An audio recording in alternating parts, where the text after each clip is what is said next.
says we're good. It says we're live. It says we're live. Here we go. 17. 15. Oh, I got 7. Ah. Hey guys, what's up? This is our NONP. We're nothing of note. No. Yes, NONP. I'm Nick. I got a 7. I'm Eli. I'm Mano. Yeah. We're nothing of note. I already said that. Podcast. Man, I was not prepared for me to win that role. Oh, What do you mean you're not prepared? We forgot to You take into always account win that he these has a roles. -4 on all Christmas Oh, shows. Not anymore. It's too late. It's gone. Yeah, it's here. It At happens. this moment. Hey, It has what's up, happened. everybody? Or nobody yet? Maybe, I don't know. Hey, Hey, whoever have watches my this phone out. later, Yeah. there's always going to be somebody. If Yeah. you're here now, if you're here later, we appreciate you. right. We're here to discuss some D&D, maybe some other things. How did you take lead? What? You rolled higher. Oh. Continue. Oh, I'm okay. Yeah, sorry. Well, I thought I was done. No, I'm putting. I was Yeah. just trying to be a good no. friend. Thank you. I was. Why did I win? But yeah, no, we're gonna talk about the D&D movie. You already said that, probably. Yep. Yeah. Among Thieves? Honor Among Thieves. Yeah. Yeah, we watched it last night. Yeah. It was a lot of fun. Is it spelled with a U or just no? Is it American or? I believe is it's it just a no. English? Pretty sure it's just a no. Okay, it's I'm American. almost like I'm 98%. America. Merca. Merca, no. Use where U's don't No. need to be. They say that sometimes. Yous don't need to be here. Oh no. Wow, we're already spiraled. Oh, But yeah, so I think are we sticking to non-spoilery stuff for right now, and then we'll maybe venture into spoilers later. I think we let's can. do general thought. Did Yeah. you like the movie? Yeah, we can do that, and then we can maybe go into some spoiler stuff after we've given a little bit of time. That way, some Yeah. people who haven't seen it yet maybe can watch for a little bit. Yeah. We'll kind I was of about to be like, oh my god, we have a viewer. we have a viewer. Wow. Wow. We have 3 actually. Yeah, So, plain and simple.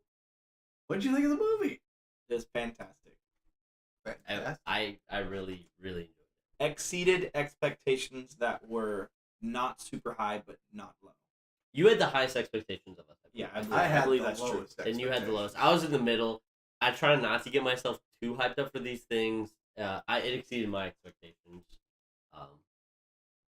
I think But yeah. I think I watched the most promotion for it, which was very Yeah. little, but compared to you guys, it was more. I'm glad. Yeah. No, I kind of was trying to stay away from the promotion. I was like, Mhm. I Yeah. wanted to distance myself a little bit. Yeah, I saw like Sam Riegel's post about it. I saw a few things, but pretty much. Yeah, mine was just TikToks that I saw. I didn't even see any of that. Clips of I interviews. I don't have my ear to the ground on that sort of stuff. Mhm. And generally, especially if I'm like trying to watch or thinking about watching it, I try to avoid even trailers for the most part. Yeah, that's actually something that I recently, and I say recently, within the last couple of years, I'd say. Probably since we started this channel, actually. Maybe a little bit before. yeah, it was a little bit before for me. But I used to watch everything that I possibly could before the movie came out. Like, everything. And I finally got to a point where I was like, what am I doing? Like, and I mean, I remember, I think the last movie I watched was Spider-Man Homecoming, where I just, like, I was watching a movie and there was just so much stuff that I knew was going to happen that I was just like, Yeah. why have I done this? Yeah. I mean, you still like kind of almost have that mental checklist whenever you watch it, Mhm. and you're like, "Oh, this hasn't happened yet." So I'm sitting there. I'm like, "This scene that I saw in the trailer hasn't happened yet." So I think the story's gonna go this way to get in there, and I was Exactly. right about it. So Yeah. like that's the thing. Like sometimes they surprise you with it, and I thought they did a decent job in this movie with the trailer not showing Mhm. too much because we reacted to, I believe, Right. Yeah. 1 or 2 of the trailers, Mhm. but No, I don't think it gave anything away. Well, It gave some things away. It gave some like, things for away. example, the being in the arena. There was Right. just some snippets where you're like, oh, they're going to be in the arena. right, Mhm. exactly. And That's so you true. were just kind of waiting for that moment, at least in my opinion. No, yeah, yeah, that you're was kind of the biggest thing, I think. yeah, and I liked that one thing the trailer did a good job of. I think was that I think the actor's name is Hugh Grant, who played the bad guy, Yes. kind of Yeah, that's the who he uncle. is. Yeah, Yep. he I didn't know that he was going to be a bad guy. Right. From the trailer, it didn't seem like that at all. And even from some of the interviews that I had seen, what little I did see, like, this is the main group cast. So especially in like a D&D mindset, you're like, oh, okay, that's the party. Yeah. But yeah. I kind of boring. got some vibes about it, but yeah, I don't know. I didn't. Yeah. I mean, as the movie went on, yes, but like as far as No, I'm going saying into the movie, going into the movie, I was a little bit like, Yeah. I feel like he's not really, Yeah. I did not at all. For me, it was the moment he said, like, yeah, I'll take care of it. And just the way he said it, the look he gave, I was like, oh, no, he won't. I thought it was going to be gone. I'm surprised he kept it around at all. Mm-hmm. Yeah. I figured he would have sold it for money, but... That's what I was thinking, but we'll try to... Oh, we have a new one. It's J-Day. Hi, J-Day. J-Day's responsible for the art in the It's corner so here. good. It's so good. Oh, and that art over there. But this is new. This is new. Yeah. I've got art here. I've got art here. I did this because the art I see is right there, but it should be right here. I'm flipped. It's fine. Look at that. It's so cool. I gave you a shout out on Snapchat, JD.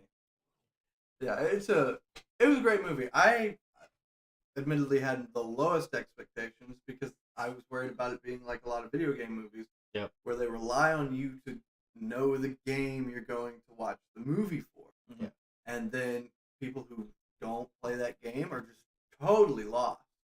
I'm pretty sure we specifically like chose to not have Mano in one of our reactions to the trailer, just because we wanted to keep it a little bit more positive. And like it wasn't like we made the decision to exclude him. I think it was a joint decision between all three of us. I feel like, but like we were like, maybe you shouldn't watch it since you're probably going to be a little bit more critical and not as hype about it. Yeah. But yeah. So I was really happy whenever I heard you laughing like 2 seats over, and I was like, good. Man, I was enjoying the movie.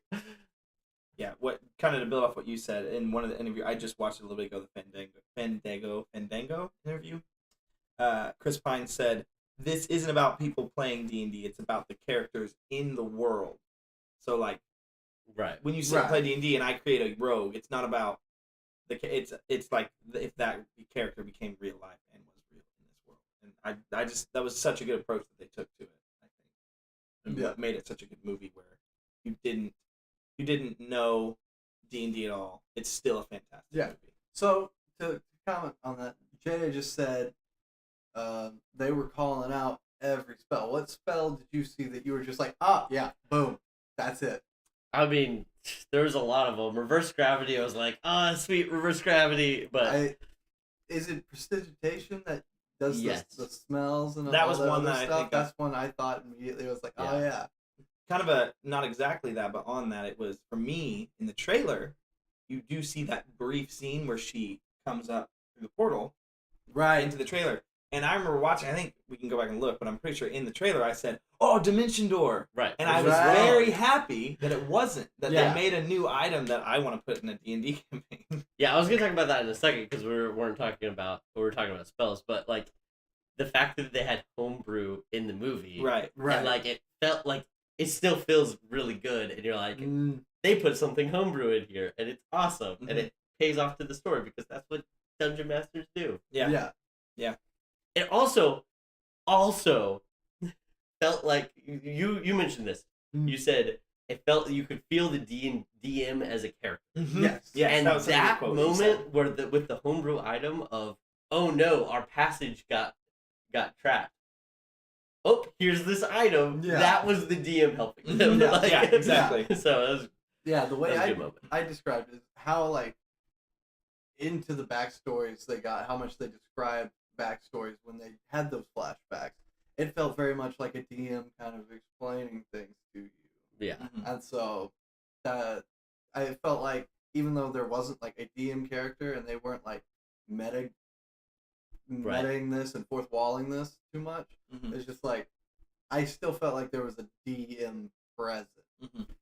But I feel like if you didn't play D&D, it's just a flashback. And I think that's the part that they pulled off very well. The part that I was worried about is like if you don't play D&D, it's still just a really good fantasy movie.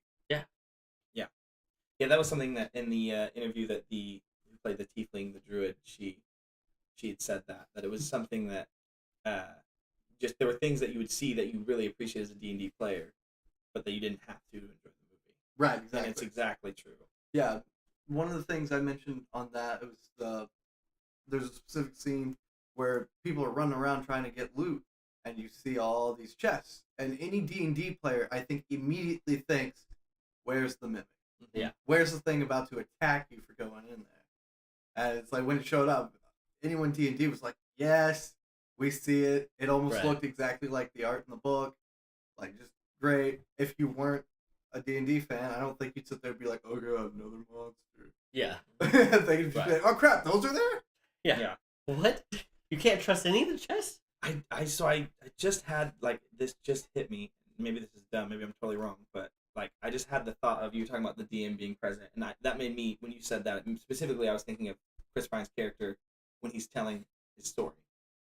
Exactly. That's what I mean. So on that, I just had this moment, but where he keeps asking where Jonathan is, the Aarakocra. Yeah. I just had this realization of, like, as a D&D player, and you are starting to tell your story, and the DM's like, "Well, so-and-so's late, but we're going to go ahead and start." And you're like, man, I was actually wrote this part of the backstory, and I really think Jonathan would really appreciate it. Yeah. Like, I just had that thought, but, like, I totally just had that thought. It's cracking me up. That's just another thing that I think, like, as a DM, you can even do it. Sometimes your players will, like, put 2 and 2 together where you're like, "Oh, I didn't think that at all." Where I think in this movie it's kind of fun that, like, I can do that, and maybe the writers never meant for that, but that's how I'm interpreting it, and it's fun. Yeah. I do want to step back to the homebrew item and the DM, like, helping them through that, and then the players took that item and used it later to then thwart the plan in, like, a completely different way. So that the players really twisted it back on the DM, and, like, I was just connecting that. I was like, it really feels like you're like, okay, I'm gonna give you this item so you can get the other item to do the thing you're supposed to do. They get the other item and then they're like, now we're gonna use this instead. Yeah. Jay just said that she disagrees. She didn't think it was a good standalone fantasy movie, and that it's chock full of fanfare and references, and the general layout of the movie and how it handles its humor wouldn't mesh well by itself. Not Jay Day. Jay. Oh, just Jay. Okay. Jay Day. It's Jay Day. It is Jay Day. I just say Jay because I don't want to say Jay Day every time. Gotcha. I was just confused. Jay Day. We got another Jay Day. Sorry, can you read it again? I'm sorry. Jay Day art. She disagrees. Well, it's okay to be wrong. No, I think I do disagree with it not being a good standalone movie, because I just genuinely think the pacing of it's just fine. It doesn't waste too much time on, like, backstory characters, like things that you would appreciate as a D&D player aren't detrimental to understanding the plot. Like when they say, "Oh, I'm a tiefling," you know, and you look at them, they've got horns, and you think, "Oh, I guess that's what a tiefling is." Like, if you weren't a D&D fan, if you are a D&D fan, you probably knew they were tiefling before they said it. So there's lots of fan service and things like that, but I wouldn't even call it fan service. I'd call a lot of it like Easter eggs, things that you would recognize as a fan that isn't just in your face. You know, like fan service in animes where it's just like, "Oh, yep, the shot went up. Yep, okay, thanks." I mean, it's not like they're like Dragonborn. Here's this Dragonborn. You know, right? It was like, I know you were waiting for this, right? Yeah.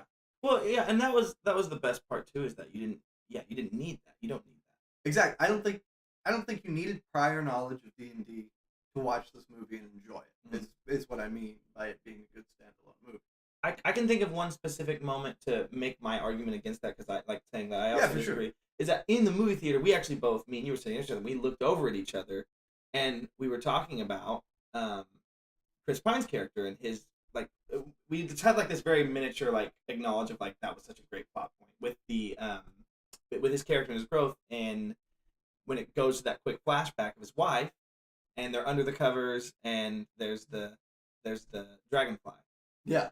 And I mean, I don't want to too spoiler, so I'll maybe just say that right now, but I'll try and not give anything away. But when the dragonfly flies out, and she specifically says, stop trying to catch it. Yeah. You just have to let it go. Right. And that was like that was just such a small line, but it was such a good line, and it set up like that to me. That was really good cinema. Like, and then setting up to what happens at the end, like that was really good. Right. And that has nothing to do with D&D. Exactly. Yeah. Like there are specific moments where you can kind of predict what's happening next, but it's not because you know D&D. It's because you know movies. Right. And it's a good you know way. how the story's gonna go. Mm-hmm. Yeah. And that's just, I mean, that's one example, but it was just one that I just remember specifically. Me and you both looked over at each other like I remember looking, and you were looking at me right now. I was just like, that was really good. Yeah. We did that. I felt like the pacing. I didn't have an issue with the pacing. That's what I think the pacing. I thought it was fine. Good. Like towards the end, like it felt very, like it was ramping up, and I had to go to the bathroom, but I didn't because I was like, I don't want to miss anything at this point. And we still had a decent chunk of the movie left, and it felt like I was happy that we still had a decent chunk left. I don't know, maybe. Yeah. And there are things that help the pacing. Like, specifically, what we were talking about is I like how they didn't waste so much time on character backstories and rather just really focus more on character growth. Mm-hmm. So, obviously, you need a character backstory for the first part because you want to set the world, you want to set your characters. Your two main characters, they get the big backstory. And then you meet one of the other characters, and they have a trial throughout the movie, but you don't have to focus on their backstory at all. You can just have passing lines like, "Oh, you come from a good line, and you should be good at this, but you're not." That just adds to the trial. And then there's the other character, the tiefling, and like they don't really have much at all that needs to be said. It's just you show up like, "Hey, they're burning down the place, and I'm mad at them. Y'all want to do something about it? All right, let's go." Like, you don't need their backstory. You just need to know, like, they care about this happening. And so they're a part of it now. Yeah, and I think that so kind of keep going off that, we talked a little bit about plot points, but then now just the characters themselves, I felt like were so good. Like, very likable. Yeah. Simon, I think was the sorcerer's name. Yeah. I loved his character, which is a little bit like, that's the kind of character I like. Like, growing up, anime, Dragon Ball Z, Gohan, always my favorite. Like, whenever, like, everything went wrong, all of a sudden, like, he stepped up, and that moment for me as a kid was just, like, so awesome. Right. And that's something I've always still kind of liked, where, like, someone has, like, that self-doubt, but then whenever they get pushed past that point, and then they can, like, realize their true potential. I love that. Who played Simon? I can't remember. He plays Detective Pikachu, and... Yeah. I feel like my one knock on Simon as a character is that he feels like every character that guy has played that I've ever seen. Oh, really? Yeah. I think he's definitely typecast as that, I think for sure. Which, sometimes if you get typecast and you're good at that role, I'm not mad about that specific movie. But yeah, I'm with you on that. I can picture... I could not remember the movie or anything, but I could remember, like, this was his character in another show I watched. It wasn't Detective Pikachu. He was in Jurassic World with Chris Pratt. Justice Smith. I was so close. Not Justin, but Justice. Justice Smith. He was in... Yes, he was. Yeah. And he kind of played the similar character, very, like, super paranoid, didn't believe himself. Yeah. Yeah. That's the movie I was thinking of. Like, I specifically remember the scene where they're in the ball that's rolling, the gyro ball, and they're going, he's just, like, freaking out. Yeah. And, like, gives Chris Pratt the room to be, like, the guy that saves the day. Right. Yeah. But, yeah. I don't know. I liked his character, though. I like this character still. His arc. Yeah. No, I like the character. It's just I've seen this character with this actor before. You don't like typecasting. The way I felt. Yeah. I get that. I'm kind of with you there. It's not something I thought about really until you brought it up, but yeah. I want another Detective Pikachu. I've never seen it. Oh, it's like my favorite video game movie. Yeah. Oh, is it? It is. I feel like there's another video game movie that I always forget is a video game movie that I really like, but like... Is it like a good video game movie, or is it like a good movie that takes place in a video game world? Yes, the second one. Okay. The second one. Because I feel like... It's a good movie in a video game world. Yeah. Because I feel like there is a difference between like a video game movie and a movie that takes place. And you guys might disagree with me, but I really. I've seen it looks like it would be good. We I should just haven't seen it. Maybe, I don't know. Let us know if you want to see that. Yeah, actually, I remember when we went to the theaters last night. The very opening, to kind of go back to what you were saying, when how they opened it, because that was the one thing where my expectations were low, is I was scared. How are they going to start this? Yeah, and I love that they just jumped right into it, like you said. Two main characters got their backstory. I just remember when I was sitting in the theater, I was just like, okay, this is great. I just remember being like, okay, all my doubts are definitely gone. This is going to be great. Speak up. Okay, I'm sorry. Gosh, you coward. Wow. Just mic closer. Well, I just figured pretty soon I'm gonna get stop. My throat's a little bit like, so I have a different voice right now. Mm-hmm. Yeah.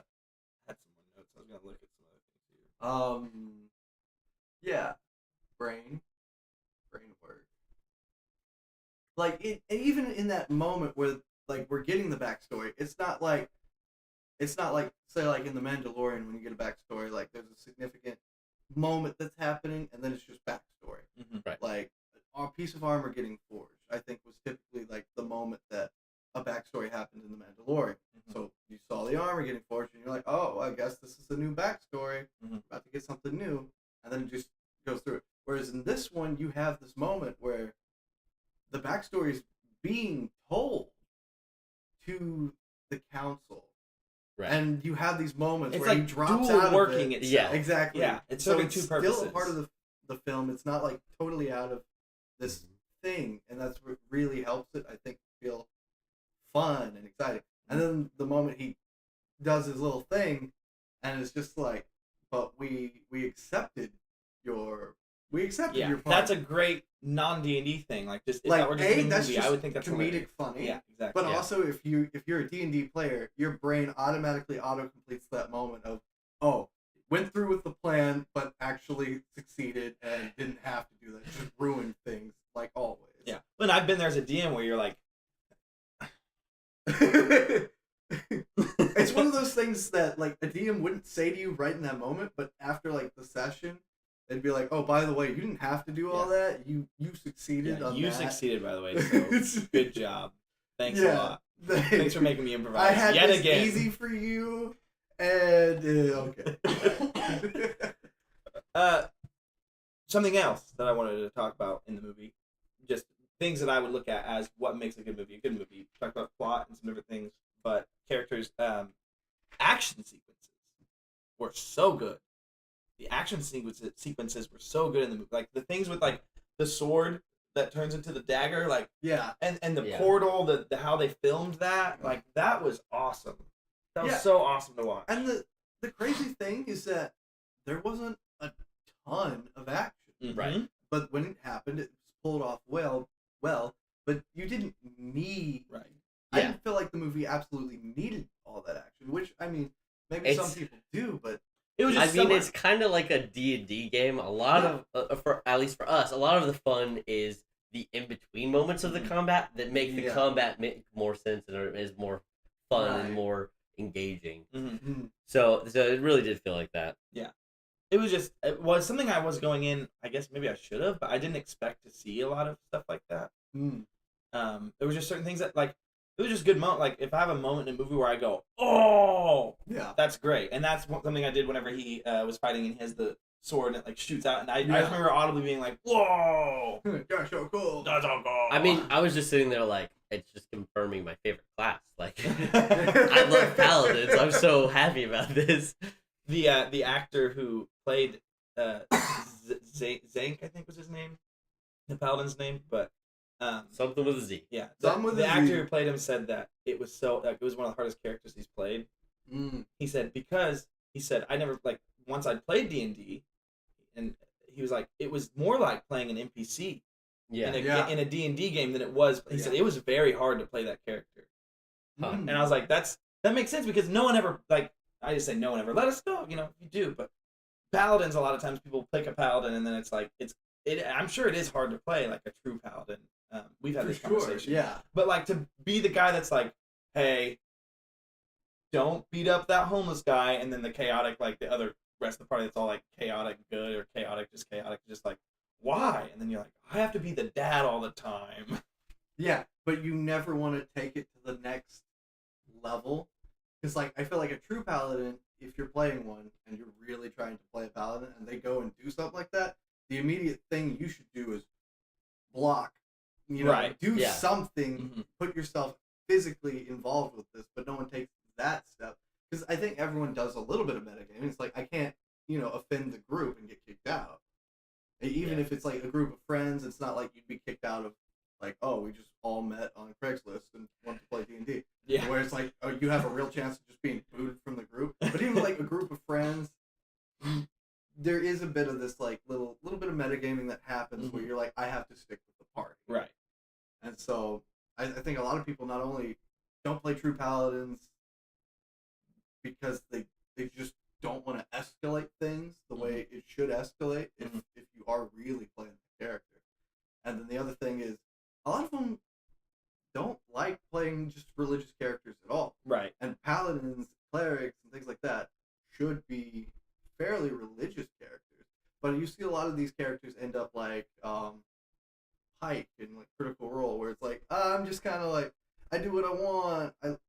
I pray sometimes. It's great. Right. I don't know if I fully agree with that, but I agree with them. I agree with them. Well, and the other thing that I've seen a lot of people will do if they play a cleric or a paladin, which, I mean, honestly, it's probably in the past what I would have done. Now, after watching this movie, I kind of want to try and play like a paladin like that. Yeah. But in the past, I would probably have always picked like some sort of god that was more neutral and less so like lawful in any direction. Yeah. Well, the thing about paladins is more recently they've kind of diverted away from, like in 5th edition, I've diverted away from the Pantheon. Like, you don't have to pick a specific god. You just kind of fight You're people. Like, not even that necessarily. You have a code, you have a like a devotion, and that's what you're focused on. So like the Oath of Redemption, you're focused on redeeming people and the good in people. Oath breaker, so you don't even have to be. Right, exactly. But like you've got like different things. Like there's, depending on what your oath is, that lines up with some gods, and a lot of them they will help you. Or, all right, well, I'm a paladin, but I also serve this god because the ideals line up. But you don't have to do that. Yeah, that makes sense. I would much rather handle paladins almost like Greek heroes, where it's like one god might favor you, but all of them just kind of do what they want, with or without you. It's kind of like in the story of the Iliad, where they're battling Troy. Like, some of the gods are on the Trojan sides, some of them are on the Greek sides, and they're constantly like getting after each other. Like, the only reason he hit him in the ankle, because there you are. That's where it needs to be. Kind of leading the hand, where it's not like you're necessarily like, I am the champion of this god. It's just you happen to be the champion at this moment. I like the idea. I like the idea of a paladin is like, this is what I stand for, and then some god is like, you're kind of cool. You're kind of cool here, and then maybe he does something that's like against, like, the other gods are like, hey, what is he doing? You're like, oh, he's not mine. I like him. Yeah, he shouldn't have. He's a cool dude. He's a cool guy. He doesn't serve me. He's a cool guy. Is that your next character? I kind of think it's like the more and more I think about it. Yeah. It's just a whole group of paladins. No, but they're all different oaths, so they don't get along the best anyways. Just all... No, but when you were describing paladins... We're just paladining around. I've never thought of him that way, but like it made me think that like Drax is a paladin. Like that's what it made me think. Oh, right, like Drax from Guardians of the Galaxy is kind of a paladin. He has an oath. Vengeance. Yeah. Oath of Vengeance paladin. Yeah, and it's so funny because he reminded me of... Honestly, it reminds me of the character Zank, or whatever his name is, the paladin in Dungeons and Dragons, because like the whole like when he said something about colloquialisms, like I don't understand colloquialisms well. I don't remember the exact line, but he's like, just totally something goes over his head. And I literally thought of Drax when he's like, it can't go over my head. My reflexes are too fast. I would catch it. Like, it made me think of that. Which was funny. And I like to think that was that one character's flaw. Like, because he seemed so perfect in every other way. Yeah. Sarah leaned over to me at one point. That's so what? One of her characters she plays. She was seeing it in him. That was fun. And so I think I'll take that to kind of transition over now to, we've talked about like this just being a good movie, but now kind of going more to like as a D&D fan watching it, there was a lot of things that I took away, which we I guess already discussed a little bit, like paladins a little bit. Yeah. I looked at differently. Like it made me kind of want to play a paladin. Are you gonna talk about the way you like that one? Yeah. So speak with the dead. Yeah. I've always I've listened to Critical Role a lot, and I see Matt Mercer do a lot. Which Matt Mercer is someone who a lot of times I'm like, he can do no wrong. Yeah. Which is a lot of people feel. There's a whole topic about that. Well, I don't actually either. But what I mean is that he's a really good DM, and I one of the only I listen to other than Brendan Lee Mulligan. Let's stay on topic. But he does that spell a lot, and Speak with the Dead, where it's always like this. The person comes back to life, and it's all like 3 days ago. It's like, where's the treasure? Across the border. And it's really vague, which I also understand. Maybe as a DM, you're trying not to give too much away, but I really want to use what they did in the movie with that spell in my next campaign, where it's like he's just like, hey, what's up, guys? You got questions? Yeah, let's go. Yeah, I enjoyed that. The way the spell works is you can ask them questions, they'll answer you. They don't have to lie. They can lie to you. They can do whatever they want still. Mm-hmm. Yeah. And so his interpretation of it is more like they're not gonna come back like, hey guys, what's up? Right. Because they're dead and they're a little bit more grim about the situation. Yeah. They're not gonna. But the movie made sense to me because it was a group of barbarians who are just very, think of a bunch of Grogs. If Grog from Critical Role or a barbarian who's just very happy-go-lucky, dies in battle. First of all, he died in battle as a barbarian. Probably happy about that, except for the guy that hit the tub. He probably isn't very happy. But you're a barbarian who's I fought valiantly, and maybe he tries to brag a little about it just opened my mind way more to how to use that spell, where it's maybe you're trying to ask him questions, but he's like, I'll answer in a second, but I know I'm gonna die again. I really want to tell you about how awesome I was in battle. You can really expand. It just really expanded my mind on how that spell you could do it. I really like how he asides. He's like, was that a question? Yes. Boom. Yeah. No. It was just, and again, that's something that was just a funny scene if you didn't know D&D. That's hilarious. Right. But oh yeah. You don't have to know that a spell does that in D&D right. for it to be, because magic has already been set up in this world. So, magic from the very get-go, from the flashbacks, magic is set in this world. So anything that happens that's magical doesn't have to be, oh, that's D&D. Right. That's magic. Mm-hmm. And I think that's the key to making this work. Yeah. Right. The I do have something I wasn't happy with the Ooh. movie, which is how they handled the small folk. Oh yeah. I really did not like it. The halflings, and I don't even know if there was any gnomes in there. I think they were all just supposed to be halflings. I did not enjoy. But it was just they just CGI shrunk them. Yeah, and literally. It just When- your mind automatically compares it to Lord of the Rings. Did it so Yes. well that I'm like, I know it's possible to do it well. Mm-hmm. Well, And it's just Not only that, it didn't even look like it was just they CGI shrunk them. It looked like there was like they CGI'd a body and then deep faked the face on it. That's what it looked like to me. It took me a second to figure out it was Bradley Cooper, who was an actor I really liked. It took me a second because it looked. It was Bradley weird. Cooper. I thought it kind of looked like him, but pretty I was sure. But see, that's the thing. Yeah, it was I'm so pretty weird. sure it was. Sarah thought it was. It was. Yeah. It was. But it didn't look like him, and it wasn't because of his costume. It was just himself. But it's like you said, it was almost like it was deep fake. It was weird. Yeah. It looked weird, and like you said, Lord of the Rings, I think, put the benchmark on how do you film these kinds of scenes, these kinds of races in these fantasy movies, and it's just this is how. That was the one thing that really pulled me out of the movie. And every time, and I kind of thought it was doing it at the beginning because that one lady looked weird on the council, Mm-hmm.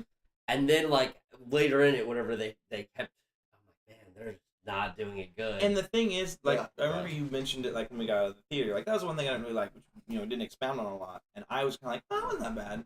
But I did think about it more and about Lord of the Rings. And it's like, how many scenes were there where there was a hobbit with someone? Like, how much work they had to put in. They put in a lot of There work. were so few scenes with halflings or whatever they were that it was just like, really? And especially because they did so many practical effects, like they've talked about in the interviews and stuff, like almost all, like the Dragonborn and even some of the Tabaxi and stuff, there was a lot of practical effects. Right. That when it came to the Dragonborn, they said that, like, the actors talked about to be on set, and it was so crazy because, like, the Dragonborn would be just walking to the scene and looked like he pretty much did in the movie, and like, even had drool. Yeah. That was like, I don't know if they ever actually used that or not, but apparently at one point they had a Dragonborn, a dude in a suit that was like drooling, and they were like, it was so crazy because it felt like it was so easy to act. Yeah. Yeah, but then you have... And then you do that, where you just CGI the the shrunk... which is the easier thing to do, honestly. Like, I feel like, I mean, I could be wrong. I'm not a film anything, so I could be totally wrong. But yeah, it just... The amount that they were in it, you could have easily... Yeah. And the other thing that kind of... They looked weird, not just because how weird they looked, but there was also, they were really, like, small, and they didn't look like real people that could operate. Exactly. It was very skinny. It looked like if you take a picture, you just take that corner and you drag it like this, and it becomes like all weird and wonky. Like, that's what it looked like. And I don't give them as much as a pass as you do because of how well they did the dwarf. Mm-hmm, you saw the dwarf for a few seconds, and that dwarf looked great. Mm-hmm. Well, that's what he was saying, was like, you only see it for a little, like, the halflings aren't in it a ton. Yeah. So why not do it better? That's what I'm saying. And, because you're not going to have to do the work for every single scene. Like they did in Lord of the Rings. You just have to do because it's not like one of the main characters is a halfling. Right. Yeah. I just misunderstood. Yeah, you're good. Yeah. No, that was my point. Yeah. It's like Lord of the Rings is part of, like, they had to do way more work. Oh, yeah. There's so few scenes. Which I do want to preface and say that, like, I could never do what any of those people do. And it's still very... I mean, I don't think any of us are pretending like... No, I know, but I just sometimes I'm like, I think that when I'm complaining about something, and I'm like, all right. But that's just me, personally. That was again, I really loved all the other races. Mm-hmm. I felt like the tiefling, I would have preferred a more 5th edition tiefling look. More of a standard look. But I thought that, like, all the races were pretty good. Except for the smalls. The smalls. You're killing me, smalls. The Tabaxi looked so good. Yes. Oh, yeah. Oh, another thing about practical effects, that fish that the Tabaxi was in was a total practical effect. The actor was even talking about when he reached in that he was, like, terrified that he was going to lose his arm because it was, like, on a mechanical jaw and everything. Pretty freaking cool. That's cool. Yeah, it is cool. But yeah, I think that I just walked away with some, like, cool ideas for my next campaign, and that's something that is pretty cool as someone who really likes D&D to be able to go to a movie and just enjoy his movie, and then literally come out and be like, oh, I have such good ideas now. Like, normally that happens when I listen to Critical Role and I get inspired. But, like, it was really cool that I could get inspired for ideas for something that I really enjoy doing. Well, and it's also nice, like, one of the takeaways for you was, like, how to do it spelled different than Matt Mercer. Exactly. And, like, as a DM, you can twist things and change things, and, like, you can interpret things different than other people. Mm-hmm. And, I mean, as long as you're transparent with your players, like, you can have stuff act different than you've seen it act before. Homebrew. And it works. Mm-hmm. And, like, that's your world, and you do it, you know? Mm-hmm. And that's also, I think, something for me as a newer DM, too. Like, I've been DM'd a lot.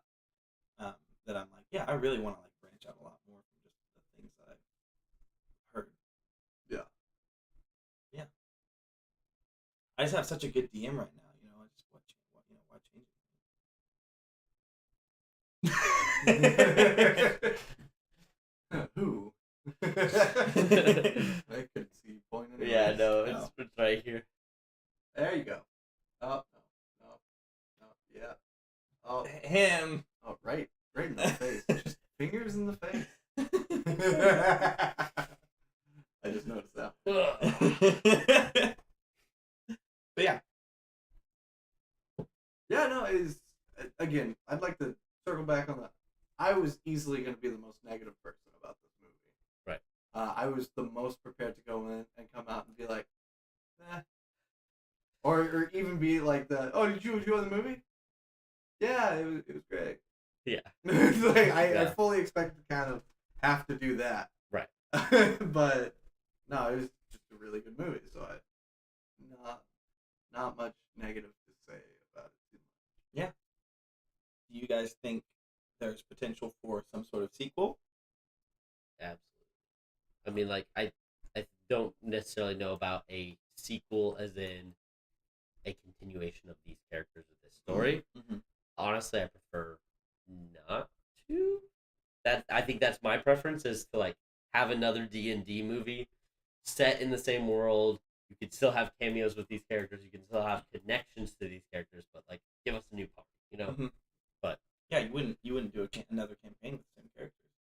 Right, but well, I mean, you can do a continuation of a campaign with the same characters. Yeah. So, Yeah. But yeah, if you think of it as that was their campaign, Mm-hmm. then yeah, let's run a different campaign. Mm-hmm. Yeah, I think I'd like that. I think I'd like that a lot.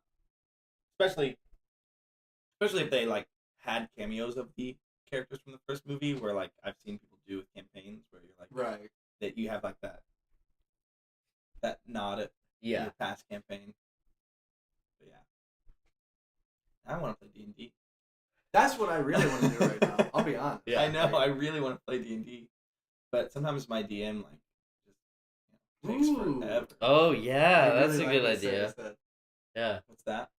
She says, "Let the daughter have her own group and follow them." Oh Yeah. yeah. That would be cool. That would be cool. And then you still have connections to these characters. You can still have them pop up in it. The pendant, have her still have that pendant, which would be a really cool thing. Mm-hmm. Like still nod to. What Yeah, class that would would be she cool. be? Rogue, I feel like. Rogue? Would she be a rogue from her time with Forge, or? Well, just her dad and Forge too. Yeah. Like I mean, she's got barbarian influence, so I guess she could turn into a barbarian, but I don't see that. Just a generic fighter. That's true. Yeah, she could be a fighter. Yeah, fighter. Yeah. Yeah. Like I would say she'd be a like dexterous fighter.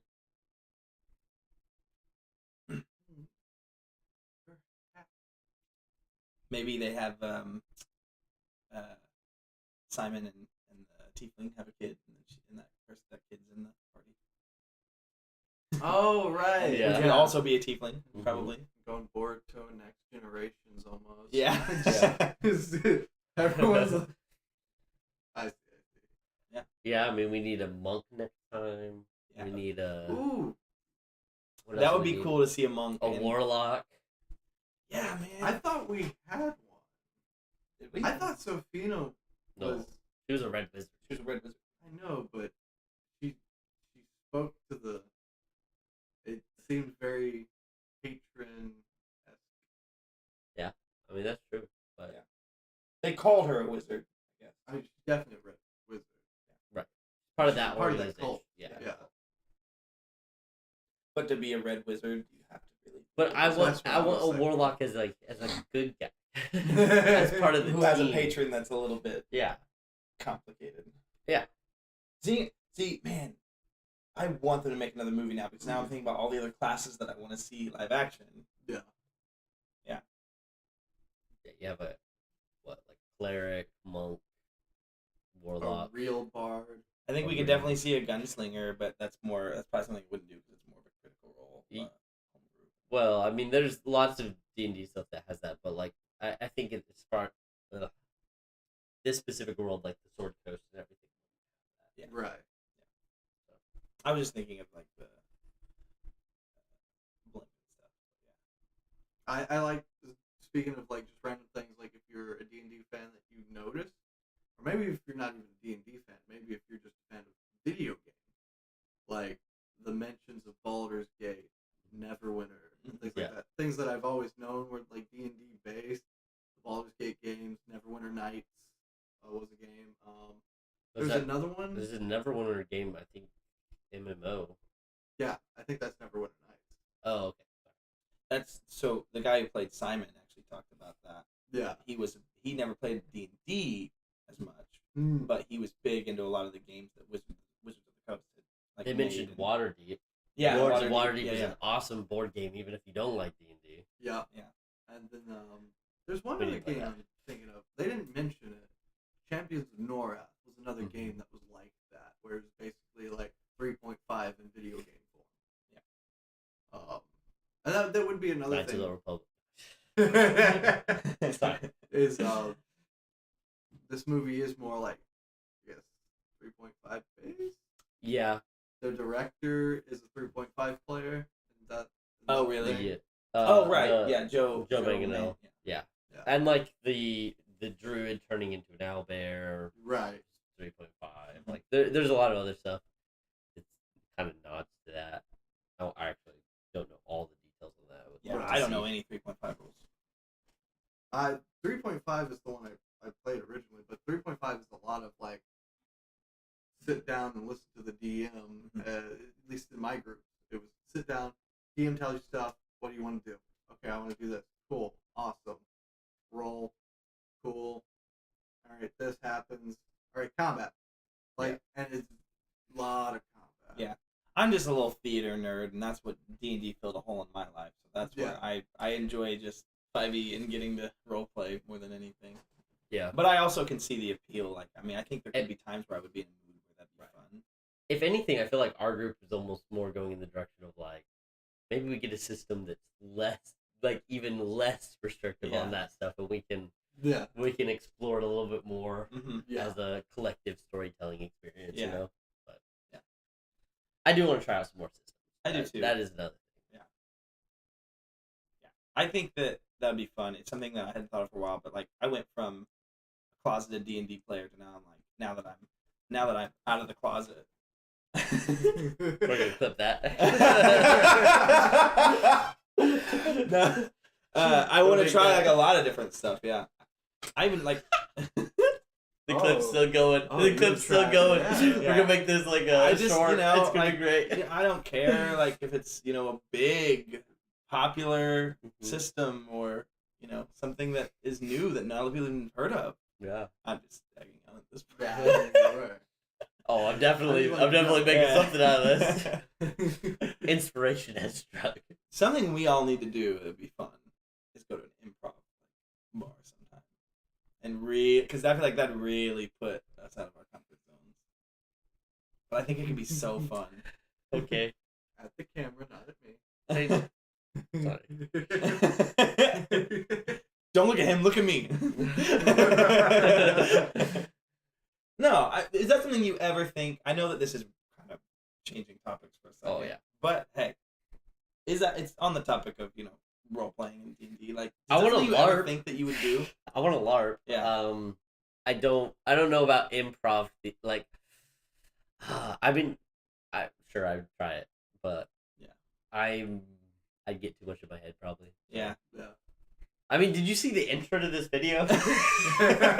Yeah, but see, we're gonna keep doing this channel. You're gonna get more comfortable, and no, it's something I've really always wanted to do, but I've always been like, I don't have anyone that I would want to do it with. Like, I'd want someone that I like trust. But I don't see LARP. Putting that in the clip too. Sorry. Oh, okay. I want to try it. I just. Speaking of LARP, though, I still absolutely want to do like real stats characters. Yes. I think that would be a lot of fun. Oh, you mean like figuring out what our stats would be? Yeah. And then potentially putting those to a character and playing with that for a one shot. Yeah. I don't think I actually ever would want to LARP. I don't think I'd be as into it. I'd absolutely smack the crap out of you with a foam sword, and I wouldn't even think twice about it. So bam! I think it would just take me out of it too much. I'm less talking about like the big like battles of LARPing. I'm talking about like wouldn't it be like playing D&D but just doing? I was about to say like as nerdy as it sounds, I 100% like dressing up like a character, your character, and like just everyone kind of. I think you'd have to be like heavily researched. I think know what your character does. Know like, in these moments like I'll move here and I'll do this, right? There's just have like a DM there, like There's very like organized events where like there's the people that they're like, all right, that you want to be like a merchant. Okay, here's some plot points for you. Here's some things that you know so, like, about. You could play, It's like a murder mystery dinner, but like more fantasy and that more would like, be fun. Yeah, I would do that. I don't think I could ever get into going and doing like a LARP. I think that's what like real LARPing is, because LARP means live action role play. Right. I think those other things are just nerds in a park hitting each other with foam swords. Yeah. Which, hey, all the power to you if you're having fun. I just doesn't sound fun to me. That can be a LARP as well, because you can have like, you can set up these battles and like and then you go and fight. But then you get to the thing where you're saying it pulls you out of it because because I'm getting hit in the face with a foam sword and I'm like, ow, that hurt. There's that. And it's like, I just feel like if that's what you want to do, just practice HEMA. I'm opinionated on this though. Like if you want to just hit people with swords and even foam swords and like learn how to properly fight with a weapon like that, go do the thing that's meant to do. Don't sit here and twirl around your sword like a weirdo, trying to hit the guy in the head. As like whatever. I am actually say that, but then we'll like go outside with a lightsaber. Like it's a lightsaber. That's different. And you would hold me to that. Ooh, we should LARP Star Wars. I actually am with you what you're saying, because if someone was like, if I actually agree, like if I do that, I would be like, no, I want to go like actually do UFC, because I also do enjoy, like I would enjoy going and doing something like that, like learning how to actually fight, because that would be fun, like in a controlled environment where I'm like not gonna get my nose like broken. Right. It's like HEMA's like historical European martial art, and most people who practice it, like swords. They look at old treatises of like manuals, how do you sword, how do you use the sword, how do you half sword, how do you do this. There's German manuals, Italian manuals, there's just whatever historical elements you can find. Yeah. Like if that's what you want to do, go do that. Don't just hit people with foam swords with no like meaning behind it. Now, I will say, hit people with swords. If there was like a live action role play that I could go watch of a bunch of people who were like had been doing kung fu for like 10 years and they all just played monks, I would just watch that all day. That'd be amazing. You just get a group of Shaolin and you're just like, hey, that'd be amazing. I need you to do this. Play this character. I'm gonna put an ad on Craigslist and be like, I need anyone who knows Shaolin. Message me. I'll pay this much. Here's your character sheet.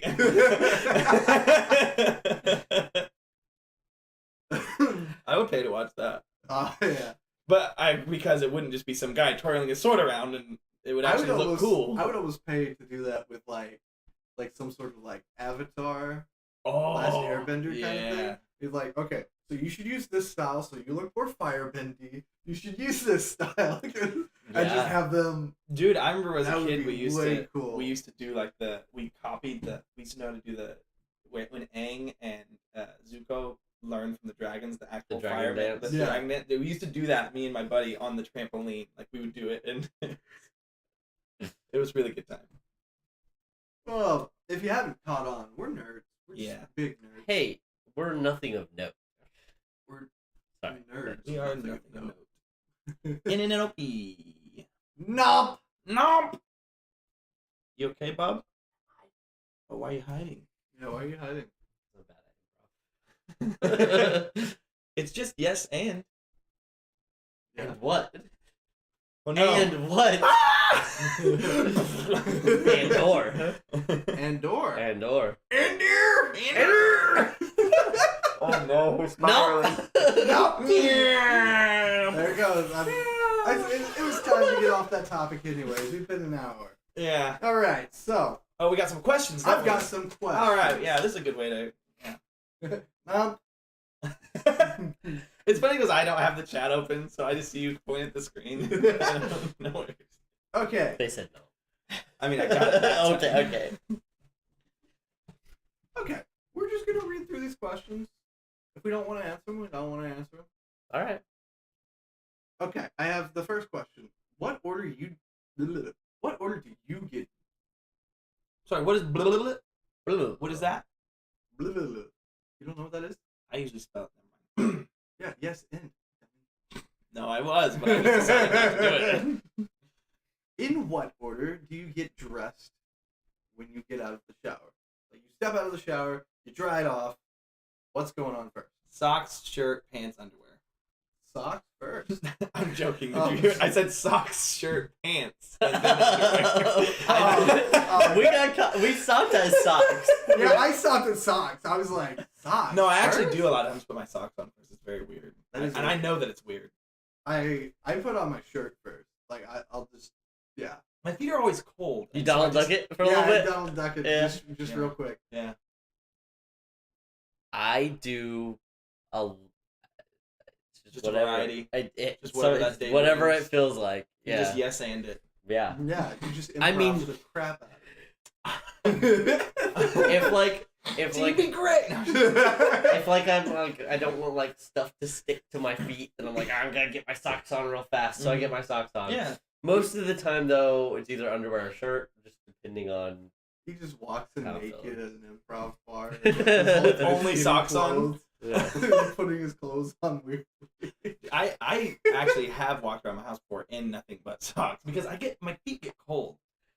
And so like no one's home and I just put my socks on because my feet are cold. But Nothing the else rest- got cold. No, everything else is good for a little bit and then No, I typically don't wear socks that often. I'm wearing them right now though. I don't like stuff sticking. yeah, I agree. Upsets. Yeah, it makes me mad. I don't mind. It'll wash. I don't know, man. All right, next question. Do you wash your arms and legs when you shower? I'm not gonna lie.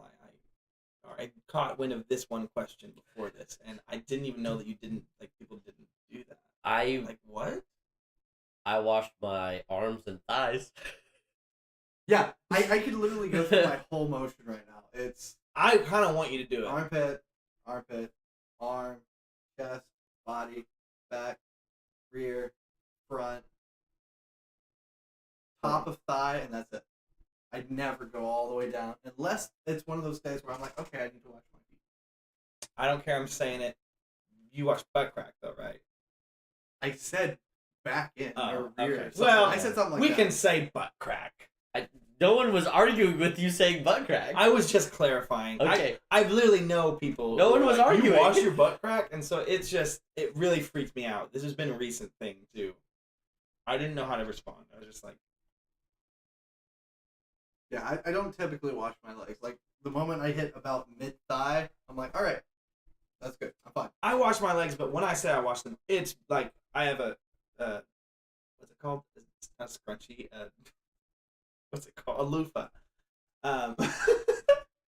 It's a big scrunchie. It's crunchy. I knew that wasn't right. I Gosh. just it's just like a scrunchie, but it's just a filled out scrunchie. Yeah. It's just like a bunch of scrunchies all together. No, like it's like a boom, boom, boom. Like it's not like I'm not like, oh, but I do always like run down like once, and then I scrub the crap out of my feet because y'all both know I got some stanky feet. At least think you should. I mean, yeah, most of the time I let the soap just Yeah, soap does its job. It's running down that way. It's not like the water just hits the middle of my thigh and like umbrellas off. I do also like. I don't like shampoo first and then do body wash. Like I do it in a random order, and sometimes I have short-term memory. I'm like, I don't remember if I did that, so I do it, and then I'm like, I think I did that twice. So like I'll do like I'll shampoo and like do body wash, and I'll shampoo again. And I'm like, wait. It sounds like you don't have much of a routine. In the I do morning. not. I do not That's what have a I'm doing. routine. I do not have a routine. I don't much either. But I always shampoo and then conditioner and then wash my body. So that way the conditioner's in my hair the whole show. What is a question you refuse to answer no matter what? Whether I I answer wash- this one. Can You know what? I can second that answer? motion. Yeah. Can I answer what you said? Oh yeah, okay. Yep, move on. Yeah. How move on. often do you wash your hats? Not I don't very. think I've wash ever hats? washed a hat. I've washed one No. hat before, but that's because I had like the hat cleaning thing. There's a little plastic thing you can put in the washer. Yeah. It keeps the form. Because if it doesn't keep form, it can come out really bad. So Yeah. Does it typically count if don't I had mess my with it. wife wash my hat? I mean, yes. I mean, yes. Okay. Then like I mean, would you have washed it if she hadn't washed That was. I really appreciate you looking into yourself and being honest. I'm inspired. That was inspiring. It was a work hat. I would probably just got a new work hat. That's honestly what I've done in the past. Yeah. Whenever I felt like a hat was just getting nasty, I just threw it away. All right, y'all can't be quiet. Y'all have to speak up. Oh. Is this up? I think that's all the way up. That's not your game. Oh. That's your path. Yeah, I think that's all. Your game's all the way up. Anyway, Y'all just need to speak up. all right. I'm sorry. Okay. Thank you. Stop. I just, Stop. my voice. Really? No. How often? This is the second time you missed it, by the way. How often do you clean your phone? Just define clean. When it gets dirty. That's what I was about Yep. to say. It's like if my hands are like greasy or something, and I can see it like visibly on my screen. Mhm. I'll wash off the screen. I can't tell you the last time I took it out of the case and like done anything else with it. I Like, like the every screen, once in a I while like, take it out of the keep wiped case down. and just like real quick. Every now and then I'll take it out of my case. Y'all probably do more than me. Usually. I will say it's so gross when you have a touch screen. If like I've been working before, where you just like you get a phone call and you're just like, okay, yeah, man, and then you're just like, and you're just like, ugh! And I was like, I need to wash my face. I don't care about my phone ever. Yeah, Like, oh gosh. I don't think I've ever had that experience, and that sounds horrible. Well, No, I've had like the very like Construction, sweaty Oh, yeah. top yeah, of the phone. It's like Mhm. it's almost like you can see the imprint of like the Oh. top of your earlobe. yeah, and it's like, nasty. yuck. Type. Do you have any weird phobias? Can't answer common things like spiders, snakes, or heights. I listed all of our stuff. like like, basic. BB. It's Yeah. talking. It's talking. bench. Bench. It's talking to women on that list. No, I'm just kidding. So I have. It's one I'm getting over recently because I've gotten more into like naval history. But I used to have like thalassophobia, which is this you're scared of like large objects in the ocean, like dark water. Oh. So like shipwrecks, possibility of like sea monsters, things like that. But I've gotten more and more over it recently because I'm actually enjoying doing research on like ships that were like shot down or destroyed during World War II. And part of the real history of that is seeing the shipwreck. So I've been getting over it. It's still creepy. I would Yeah. never want to do that. Like I would never want to be the diver, be there and be like, oh, there's the ship. I think that would creep me too much out. But I can watch a video of someone like taking a submarine and be like, look at the ship. I really like, kind of going off of what you said, but like, I really always had an issue of like, I can't see the bottom of the water. So like pools and stuff I'm fine with, but like swimming in a pond that's a little bit murky, yeah. I'm like, nope.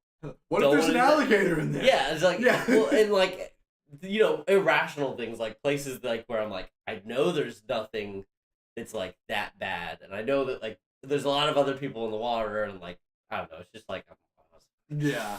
like my feet can't touch the bottom. Nope, not gonna do that. I hate swimming in the ocean. Yeah. If I go to a beach, I'm not getting all the way in. I will. Yeah, I'll get wade. about knee high. Yeah. And kind of like enjoy this area, unless there's like jellyfish, and like 'cause you can see those like wash up on the shore occasionally, and you're just like, I'm not getting in that water. I'm fine. Like just the amount of like creepy things you see. Like you'll see a little shell, and you're like, oh my god, a shell, and then you'll touch it, and it'll like work its way back into the sand. And you're just like, oh. I'm just not about it. Yeah. I don't think I mean, I probably do. I just can't think of any. Right. Like I wouldn't have brought up mine about like murky water. Like Yeah. if he hadn't brought that. I up. wanted to be snarky and be like, yeah, I don't have any because I'm not a baby. But I I'm know, coward like but you. I also know that I do. So Except you said spiders, snakes, and heights. You're just spiders basic. and heights, not snakes. Not snakes? I'd pick up a snake any day. Oh.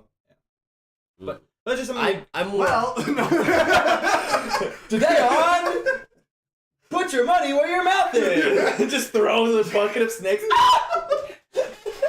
That makes me think of the video. Have you seen that video where it's like the guy that's scared? Like he has a like it's a medical condition where I forget what they call it. He's like scared of his own scream. And no. and they do like they have a surprise party. I'm like surprise! He goes. Ah, ah, ah, ah, ah. Just like, it's so dumb. Anyway, Yeah. sorry.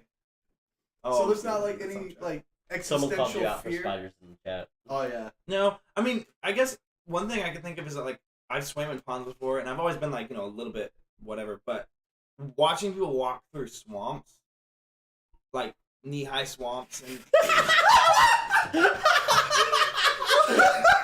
was that Sarah? That was you. That was you. That was Oh, you. Sarah She's delayed. Yeah.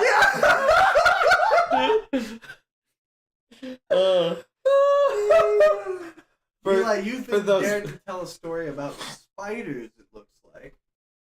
About spiders? It looks like.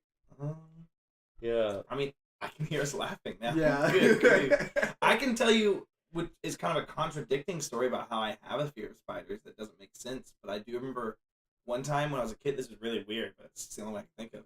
So, I remember going outside one time and like being so fascinated. It was like the one time I wasn't scared of a spider. Like it was like this very surreal moment. Actually, something I think about a lot. Actually. Yeah. I went outside, and I used to go outside a lot, and I would lay down in the grass like on my stomach, and I would just sit there and watch the ground, which I've talked about this before. It's a really cool thing that if you do that, after a little bit of time, you'll start to notice like how this small world, like how much you notice that you don't notice. Like if you sit and just look at grass for like 10 minutes, you'll just start to see all these little bugs and stuff that you just like they're just always there. You just don't think about. Yeah. So I would do that as a kid a lot. How do you think you've murdered? Right. Yeah. Like so. Yeah. Exactly. But I would do that a lot, and I remember watching. There was a web, and there's a leaf here. Am I in the leaf here? And a leaf like right here.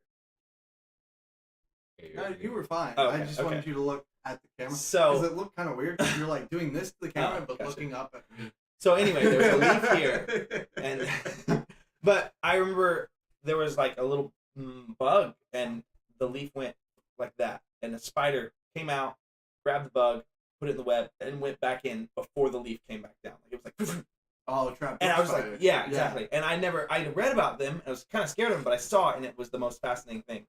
And then I proceeded to go and find like little bugs and stuff, and I would grab them and I would drop them on the leaf, and that spider came out like 3 or 4 times, and then I just watched it because it would, after a while, it would come out and it would wrap one up and it would go back. But I just remember, I don't know why, but like that was the crazy thing. That leaf, every time, spider came out, would do like 2 little boop boop back every time, it was just and it was back in and I've never forgotten that.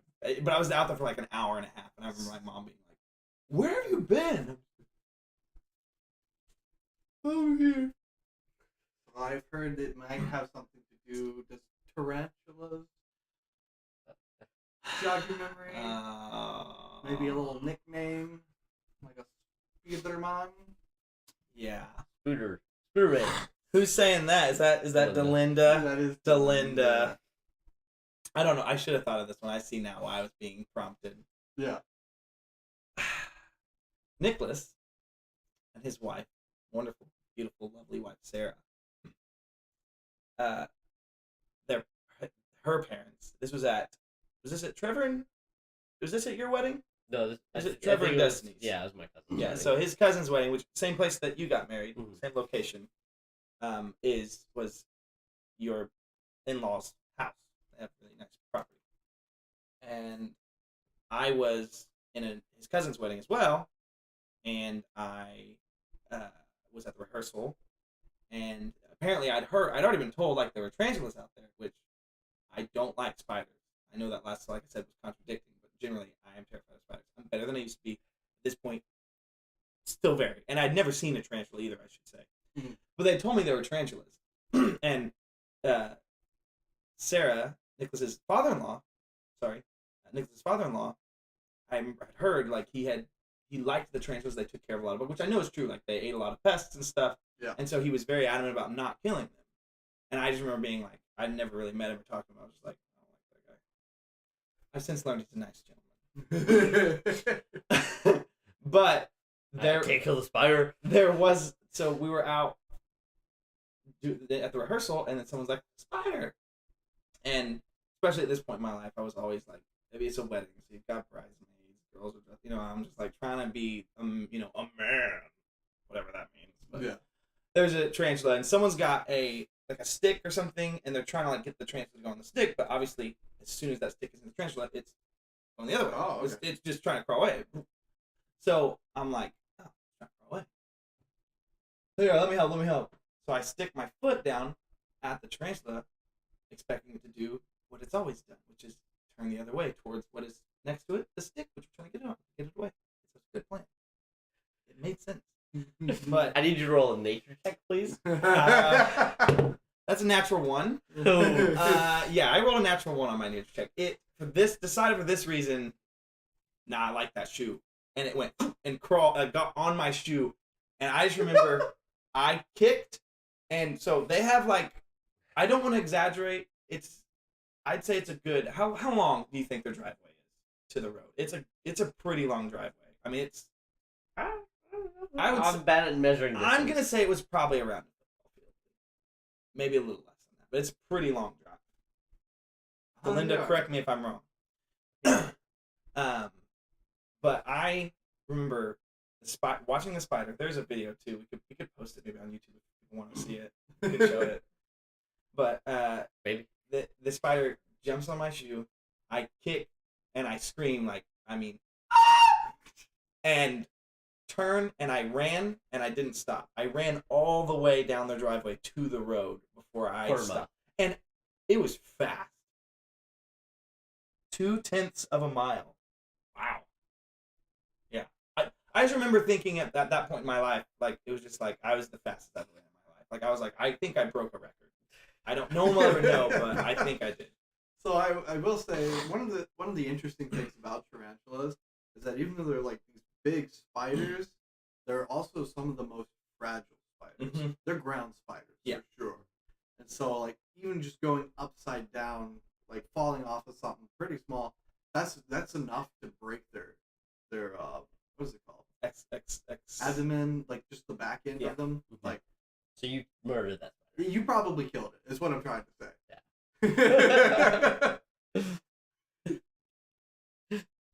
At the camera, thank you.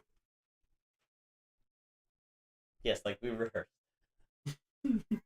No, I've since I'm not as scared of spiders as I used to be. I do understand. Yeah, they're not terrible, but you know, he's what he is. Sorry, I'm really bad at telling stories short. I like long stories. Hope everybody else does too. I'm just moving us forward. Star Wars or D&D? This is an easy answer. Star Wars. It's probably not for you, but it's Star Wars without a doubt. If you'd have asked me this a couple of years ago, the answer would have been D&D for sure. Oh, really? Yeah.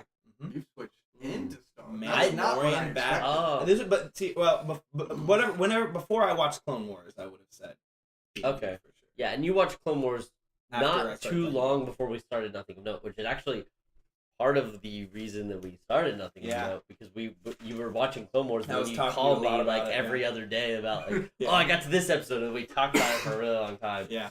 So. Yeah. So. I mean, if the question, I mean, what does it mean? What do I like more? Do I have to choose one or the other? One or the other.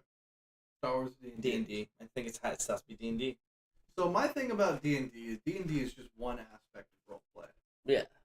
If I wanted to play a role play, like a TTRPG, that's tabletop a good point. RPG, it doesn't have to be D&D. And that I can play a Star Wars. You're right. I changed my answer to Star Wars for that right there. I did kind of think of it more as like role play, but yeah. I could just to get a different system. You're right. Star Wars then for sure. You've convinced me. Not my intention. Good. Join the dark side. We lied about the cookies though, so you'll have to just hang out. Someone burnt them. Vader. I'm sorry, Master. Let's see. If you could be on any one show to win money, which show would you choose? Oh. Survivor. Oh, yeah. Oh, you'd totally be kicked off. Nobody likes you. It's not about liking someone. Well, it's just not entirely. entirely. Out a coward really fast. So. And that's why they would keep me around. That's that would be a strategy that I would play into as my cowardice. Oh, you'd be a goat? Yeah. I'd be a we cowardly villain. We really need to put that Hogwarts video out so that people don't think we're just complete jerks. Oh yeah. We haven't put that out yet. No, it's so long. Yeah. Yeah. Yeah, Survivor for sure. I love Survivor. Holy crap. Really? That's the one you want to be on just because you like it, not because you would have an easier time winning money. No, but it's you win the money, right? I don't even care. You What was could the be on question? any show to win money. To win money. What's the still easiest choose thing we Survivor. could win money? Like if that's your goal, if you want No, to but win I'd money. rather choose Survivor. Yeah. Yeah, I would do it for the experience. Yeah. And And hopefully at least get far enough to make some money doing it. I mean, you at least get $10,000. Yeah. If you're on it. Yeah. So that's worth it enough. you get the very minimum of $10,000. I mean, it's $10,000 for a month. Yeah. Yeah. That's So that's I mean, not it's too like, bad. but like if you as you move up in the ranks, you get more and more. Yeah. I would love, because I would assume I just also have the skills. Maybe I would love to be on like Forged in Fire. I would love to be like a blacksmith who's like, oh, you have to make this historical weapon. Whoever makes it the best wins. Like that would be awesome. I wish Luke was watching right now. He'd probably be commenting about that. Oh yeah, He's big into blacksmith. like that's what I would pick, I think, but I don't have the skills for it. So if we're like skills right now, there's no way I'm making it. Yeah. But I can't think of anything like any of these game shows and stuff. Survivor's the really the skills only one. for that I could make work. You Like wanna I'm not just gonna play like ultimate. deal or no deal. I was about to say, you know, am I smarter than a 5th grader? I hope so. But I would say today's Survivor is still very difficult. I'm not trying to downplay that, but it's definitely a lot different than it used to be. It's not It's pushing much you to more your physical social. limits. It's much more social Like, now than it I'm is. not doing like Ninja Warrior. That's Right. not happening. I'd love to give the course a try. Right. And fail on like the second obstacle, but I'd be the guy that would like go to like start and just like roll my ankle before I even went down. those kinds of guys, like you just have to dress up and be liked by everyone who's like there watching it. Yeah. You just be like, I'm Batman. I'm a coward, so I'm gonna use the restroom real quick. Wow. Wow. Well, we're gonna keep going without you. Yeah, we're gonna hold it down. This guy. I know. I should look up game shows, honestly, and see like which one. Big Brother, Delinda. Yeah. I don't think I would do, because in Big Brother, I believe they are stuck in the house. Like they're confined to the house. That I would hate. At least in Survivor, you have an island that you can walk around on. Ooh. Being stuck, Like in, stuck a house for like a month. Even if it's a massive house. And not just that, you're sharing it with like 20 people or whatever it is. I don't know how many it is, but yeah, no way. That's awful. Yeah, that would be I terrible. would not want to do that. Let's see, game. And you have no shows. connection to the outside world. I mean, I know you don't Survivor either, but at least in Survivor, you have like a lot of things you're focusing on. What I think they don't like describe enough in those shows is like how limited you are, like how much of a schedule you are on. Right. Like I'm sure a lot of times it's like go to bed by this time or stuff like that. Like Like things Big Brother? they absolutely want to do about that. Even with Survivor. Yeah. I bet there's a lot more like just you have to be on your. There's a schedule they need you to keep. It's like Well, it's there's like going you got to on be interviewed. You have to be interviewed for your interviews. There's that. There's also I just feel like it'd probably be the same feeling as going to like a really cool place on a school field trip. It's like you're keeping this schedule. At lunch you do this. At time you do this. So the like deep Survivor fans, like I've watched a lot of YouTube videos and stuff. Yeah. So like, there's been a couple people who have like, gotten in trouble, but like didn't get kicked off the show. Like, but clearly had a good advantage. They have a certain area on the island that they're allowed to go to, and they're not allowed to go past it. And it's not very big. It's not huge. Which you got to think about it. It can't be that big if they're finding idols like in the wilderness, especially how well they're like. There's no way it's that big. I mean, because it's hard enough as it is. But there was one person that snuck off to the like editor tent and like stole food and stuff. Yeah, but like just it never even aired on the show. It's just based like on the interviews that later happened from contestants and stuff. But like he just kind of got a slap on the wrist, like nothing happened. Yeah. But like he got food from there, and it's like that's a huge advantage in Survivor. Like that's one thing that is a huge advantage, because if you are losing challenges and you haven't won or like if people are losing challenges and like the one person's got actual food and you're living off rice like everybody else and you eat 3 granola bars, like that's huge amount of calories you're getting compared to everybody else. Yeah. Tweak the filter slightly. It's cutting out a lot.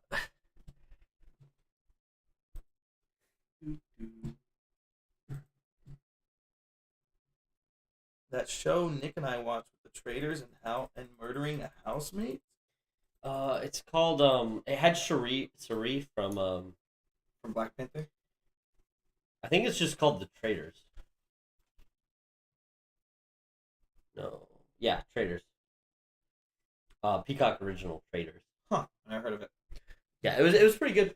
But like essentially it's like Among Us, but they like all live together and they do things to like build up the pool of money that they all get. And if one person is a trader at the end, they steal the money from the heroes. Yeah, I forgot you told me about this actually. Oh, okay. Yeah, it was pretty good. Yeah. Sounds good. Anyway. What's our next question? All right, next question. Remember to speak up and talk towards the mic. If you could travel anywhere in the world for however long you wanted, with all expenses paid, where would you go and for how long? Am I allowed to choose like a world tour? No. I've always said New Zealand. Mm. I would love to go see where the Hobbit was filmed and stuff, like those areas. Yeah. That'd be really cool. I've just heard it's amazing. But I would go to New Zealand. Okay. And go see where the Hobbit's filmed. Mm. Something I've always wanted to do. But all expenses paid is like that's tough because then it's like, okay, well there's other like I could go on a like tour to Italy and like get a bunch of like amazing food or eat anywhere. Like there's so many options. Like I don't even know if I can answer it. Mm. I just because it would be something I'd have to research. Well, you have to answer. So plead the fifth. You can't. This isn't legal.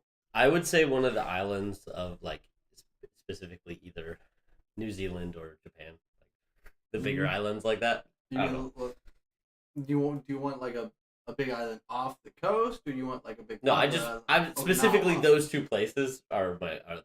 I just meant like because I mean, not to be that guy, but both of the places you mentioned are islands, right? Just in and of themselves. Yeah, that's what I said. But I mean, Japan is made up of like what 4 main islands. You've got Hokkaido, the top, Honshu, the main island. Mm-hmm. I think. I thought the question was like, where did you want to go? I said Japan. Oh, just Japan in general? Yeah, I think you're allowed to say that. Yeah. I thought you said islands off the coast of, and I thought that was no. I was saying like I was saying either New Zealand or Japan, and then I was like, oh, those are both like islands off the coast of is what I was saying. I heard islands off the coast. I was like, yeah. are you like trying to go for like Okinawa? Is that what you're trying to say? No, sorry. So if someone has a gun, if someone said, I'm going to pay for your trip, go wherever you want. Yeah. You have to tell me right now. I would say New Zealand. But if Where and how long? Where and how long? Yes. Oh, at least, I mean, if it's all expenses paid, at least 6 months. Because I could find work out there, too, if I needed to. Could you? I mean, I think so. Nothing, like, where I can make a lot of money, but at least, like, supplement some income for when I get back. Because it's just expenses paid. Speaking of working in New Zealand, I heard they have this weird, like, system called pay cuts, where instead of, like, write-ups and reprimands, like just written, like, oh, we'll fire you if you do this again, they literally dock your pay. Oh, that's cool. Wow. Yeah. It's like, oh, you that's what you want to do? All right. Dock pay, reprimand. All right, try it again next week. See how far you get. That would definitely give them more incentive to not do bad. I don't like that at all. Yeah, that's... It's wild. I can see, like, from a manager point of view, like, where they could be like, oh, power. But I guarantee there's a lot of managers out there that, like, use that as the thing before they ever actually dock the pay. There's some that probably will just dock pay left and right, but that's why some they're like, hey, sure, I don't want to have to write you up or, dock your pay. Hey, am I going to have to dock your pay? Get back to work. Stop leaning. Hey, Gosh. yeah, exactly. Do you lean like this? Hey, am I going to have to, like, give you a pay cut? Like, Just some guy, just a jerk, walks in like, jump too loudly, 5 cents off. Also, Don't like the way you're mopping that $1. Like just boom, why are boom. you looking for pay? It's all expenses paid. Well, but you have to think all expenses paid means the expenses are paid, but if I'm gone for 6 months and I'm not making money, and I have to go back home. Yeah. What about the money? What am I gonna do when I have to pay my bills when I get home? Yeah. Well, just cancel all your stuff before you leave. Oh, just give up everything? Just cancel. I mean, for you. Well, I'm the only thing would be is so for how long? Wow, sorry, that was rude. I mean, it's true, but I mean, there are things like living somewhere and have to pay bills, and that after that's why I was like, I wanted to say like 5 years, but I was like, okay, 5 years of rent, like, which because I'm about to go into a 12-month lease is what I'm saying, so I would have to pay rent every month, and I'm not making money, so I would have to find at least a little bit of money, right? I feel like that's reasonable. Sure. I guess I like don't. The expense. I mean, if he's telling me right now, I'm about. If you're trying to like capitalize on it the most, then like, yeah, just get rid of all your stuff. stuff. How about life and exactly? I now get joint citizenship and. Well, here's the thing. The way I interpret this question, you can't leave. So you can't be like in New Zealand and be like, wow, this is great. I'm going to head over to Perth. Right. Like I'm going to head over to Australia. Yeah. Nope. Or can you? It's just that nothing gets paid for if you leave. No, I think you're there until you're done. Once you go somewhere else, that vacation ends. Yeah. I would say 6 months, and I would make a little extra cash to keep my lease for my apartment so I had somewhere to live when I got home. Yeah. You said Japan or New Zealand? Yeah. Which one do you prefer? Do you prefer the one where you're a total outcast and everyone's going to look at you and be like, oh my god, a white guy? Or do you prefer Lord of the Rings? Yeah. I want to go to the Shire. Yeah, no, I would rather go there. Yeah. But those are probably the top places that I like to visit. If I had to choose anywhere, all expenses paid. Hawaii was close, but I mean, it's also like, I'm not picking somewhere in the U.S. Even though it's not in the U.S. Hawaii is so much different anyways. Like, it'd almost be worth it. Yeah, I know. Because I've heard, like, my friends have been there. And, yeah. I'm just not that big of a beach person. I don't know. I've never been to the ocean. So I don't even know. If you want to go to an island nation, you're not a beach person. Any island. Any island. I feel like most people would expect me to be like, Germany. I want to go to I don't know. I don't think, other than just being in Germany, I can't think of anything that would be worth an all expenses paid trip that I couldn't just do on my own. Really? Yeah. I feel like it sounds like to me you would just do something but just make it a shorter trip. No, all expenses paid. If I'm going all expenses paid, I want to go to like Disney World Tokyo and like do all sorts of crazy stuff in a specific area. Well, then there's your answer. But I don't want to go to Japan because I don't know any Japanese, and I'm not one of those people who wants. It's all expenses paid, baby. Get yourself a translator. True, there is that, but I'm assuming I'm getting the gold package. I would nerd just for a second and say interpreter. Interpreter is when it's spoken. Translators when it's written, but hey, someone says that stash is working for you, buddy.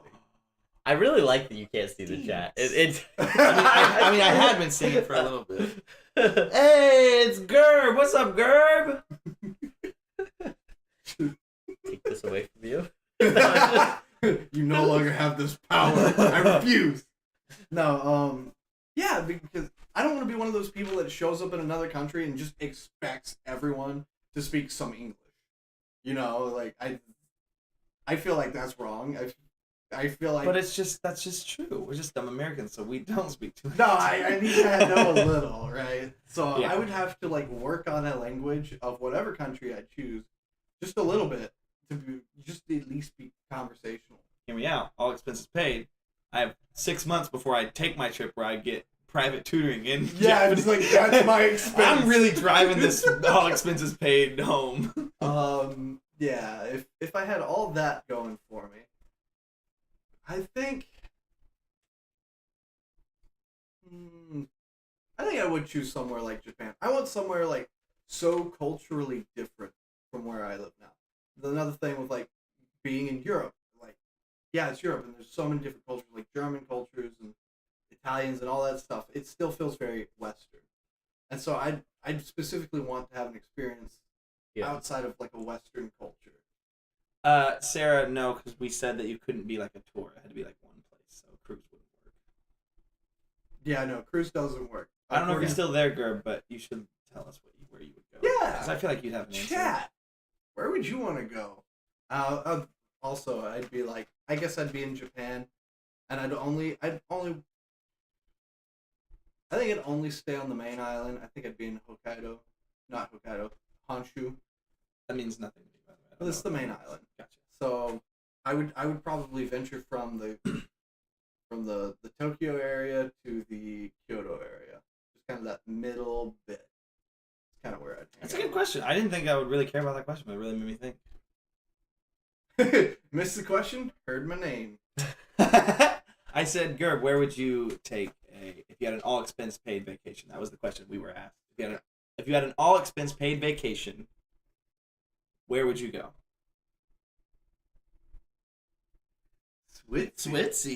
Switzerland. I think she was trying to say Swiftie. She would go to a Taylor Swift concert. Yeah. Oh yeah, because the expenses are that's equal. They're equal expenses. Same thing. It's the exact same thing. To Holland. That's Specifically actually the region of Holland, cool or like the Netherlands as a whole. I was just thinking of the Pinky Boy. Pinky Boy. Not Holland, right? Oh yeah, the dam? Netherlands. The dam there. I don't know what you're talking about. What? You never read that It's a story as a very kid? famous story where a kid saves a place by putting his finger in the dam or something like that. There's one hole in the so dam. stops it from breaking. Yeah. I mean, I've heard of the the saying like put your finger in the. Yeah, it's from that story. it's It's from- from- I don't know that story. Give me a sec. Well, we're going to go on to the next question, Gerb, but let us know in the comment once you figure it out. Maybe you can give us an answer for this one as well. What is your favorite color? No. Blue, no, red. Oh, I about fell backwards. Oh, I really committed to that bit. We're pretty in sync with that. Delinda said, wherever the tulips are. That's a good answer. Yep. That's a great answer. Through the yeah. Anyway, what is our favorite? What is your dream job? I totally just threw You both know my answer, at least you should. Yeah. Yeah. He wants to be a musician / YouTuber. England and a Chelsea game. Oh yeah, he's a big Chelsea fan. Oh. But also gross. anywhere with breathtaking views of mountains. It's fair. Premier League? No, I'm kidding. Bundesliga. That's where the action is. No. Anywhere with good mountains. Ooh. That's true too. I would love to go see the Alps. Either Switzerland's Alps, Germany's Alps being the Bavarian region, or Austria's Alps. Austria's got some pretty cool ones too. Also, we have this as a question, Gerb. And Italian. If you have any questions that you think of that you want to ask us, ask us. There's so many Or places to anyone see else good who's in mountains. chat. Yeah, or anyone else who's in chat. But yeah, dream job. So you'd like to be Musician. musician. But not super famous. Not I wouldn't want to be. super I famous. wouldn't be super famous because that would suck. If I had to choose a region to view the Alps, I would absolutely go to Bayern, Bavaria, in Germany, and I'd visit things like Neuschwanstein and some of the cool things around that, like the castle that the Disney castles are based on, Yeah, Mm. that'd be cool. because those are in Bavaria, Germany. I think they're very pretty, and with the scenery and stuff like that, it'd be great. I don't know, Gerb. When are we? Yeah, when's it gonna happen? Send me a beat. Send whatever you're wanting to work on. If you got something you're working on, send it to me so I can make something out of it and take credit for. So I can make it something out of it. It's the way of the life, baby. Woo! I'm still waiting to hear back from our friend Joe from Nashville. He's supposed to be sending me some beats, Gerb. I think I told you that, but last time. Dream job. What about you? I mean, like, I think it would be really cool to, do this full time. Yeah. That would be great. Yeah. And be able to, yeah. have a little bit more freedom where you're not worried about the other stuff and you can kind of, focus on this. Yeah, and, not going to work from 10 to 7 Exactly. tomorrow. Yeah. Yeah. My dream job is having time 10-7? 10-7. Oh. My dream job is having That's time. weird. It's so weird. My dream job is having time. Yeah, like that. I mean, essentially, I mean, that's what it is. Like they say money can't buy happiness, and we were having this conversation the other day. But like, oh, it sure can't help. Well, buy you time. Yeah, well, what it is that like I've talked about. I think that maybe not that there's, if you're a millionaire, not that there are some people who are millionaires that do have a lot of free time, but I think a lot of those people who are very driven, who want to keep busy working. That's something that makes them happy. Yeah. Where that's not, I thought that was me at one point, but that's not so much me now. Now it's more of like, what way can I get, at least either work on something I'm passionate about or find passive income? Right. That gives me that time where I don't have to worry. Maybe I'm not like, I can't go buy a Lambo, but like, I don't have to worry about money and I have time. Yeah. I'm working 20 hours a week and I'm making a good living so I can actually spend time with the people I love and do the things that I love. I think dream job.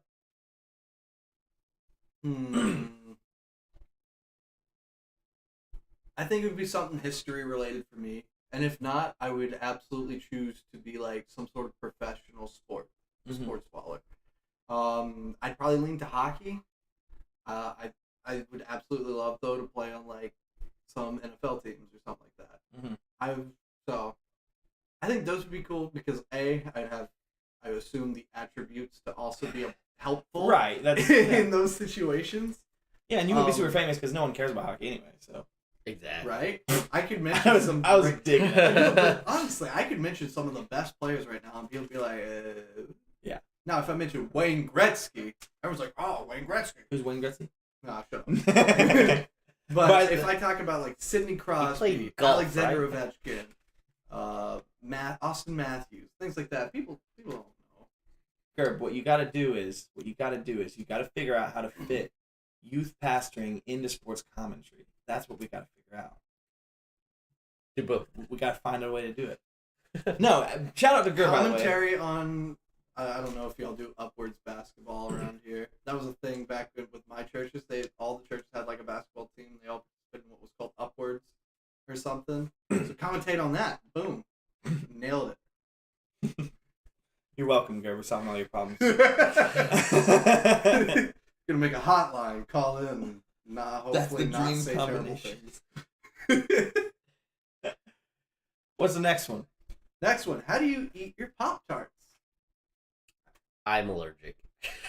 So I have actually a weird answer. I have a very weird answer to this.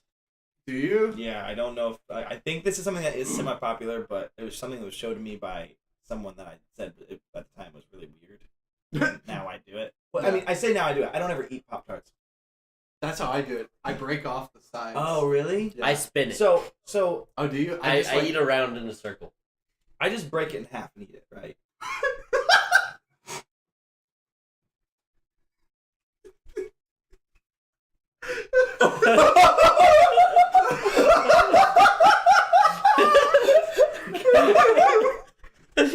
Oh, Johnny from the 3rd grade class gets absolutely stuffed by the druggie who comes to play at the church so he can play.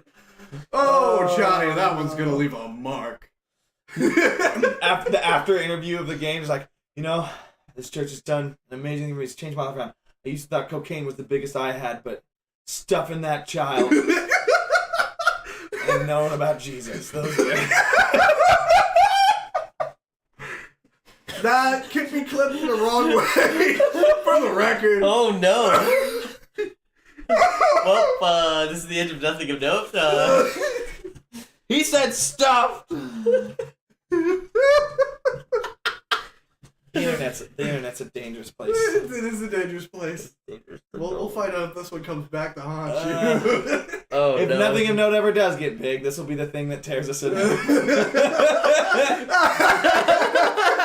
Yeah, he called you out too. Yeah. I really like the joke. It's just content. Context. Yeah, there you go. Oh no. Man.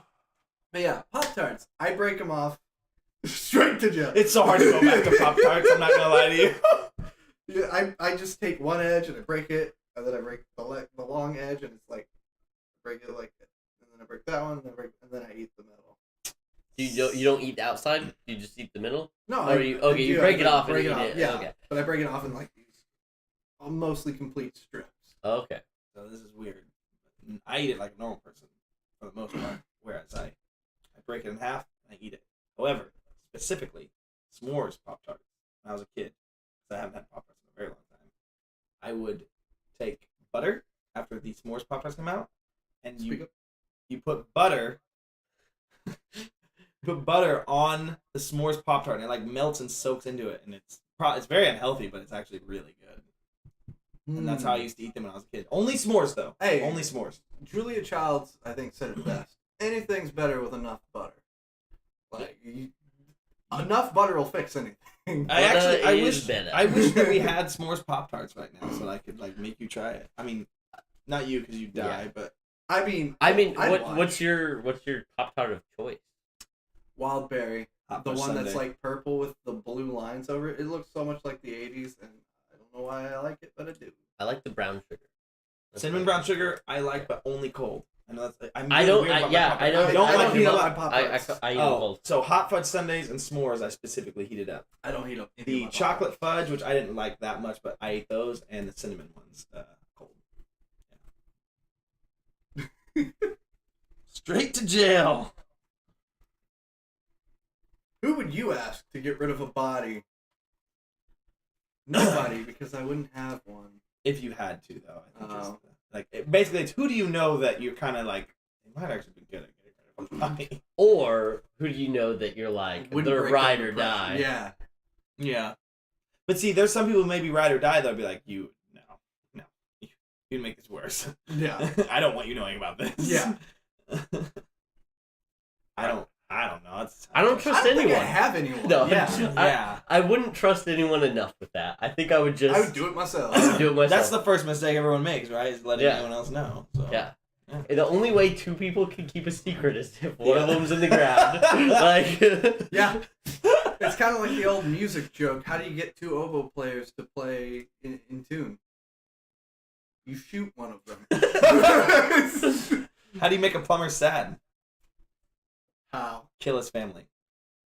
Wow. I think I just made him angry. Turns out he's the John Wick of plumbers, and he's coming in with a his name's Mario, and he has a red hat and a shell. Come on, Mario. Luigi, no.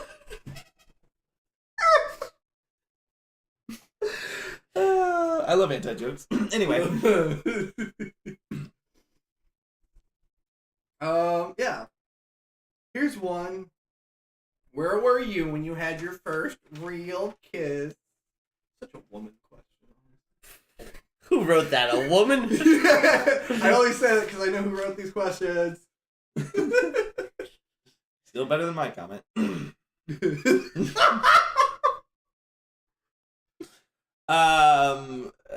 I was right outside the front steps of the church I grew up going to. Interesting. And my uncle happened to walk up right when it happened, and he just like gave me this look of like, "Alright, all right, thank God he's into women." You know my uncle, you might have thought that.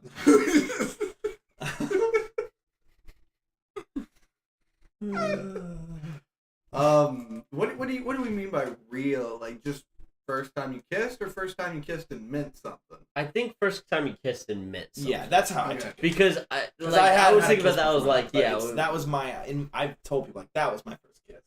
Yeah, like I understood what it meant.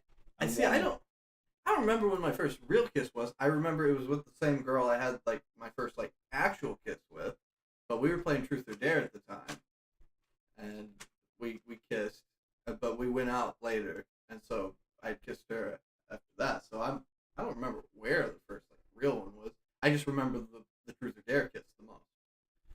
Yeah. I remember.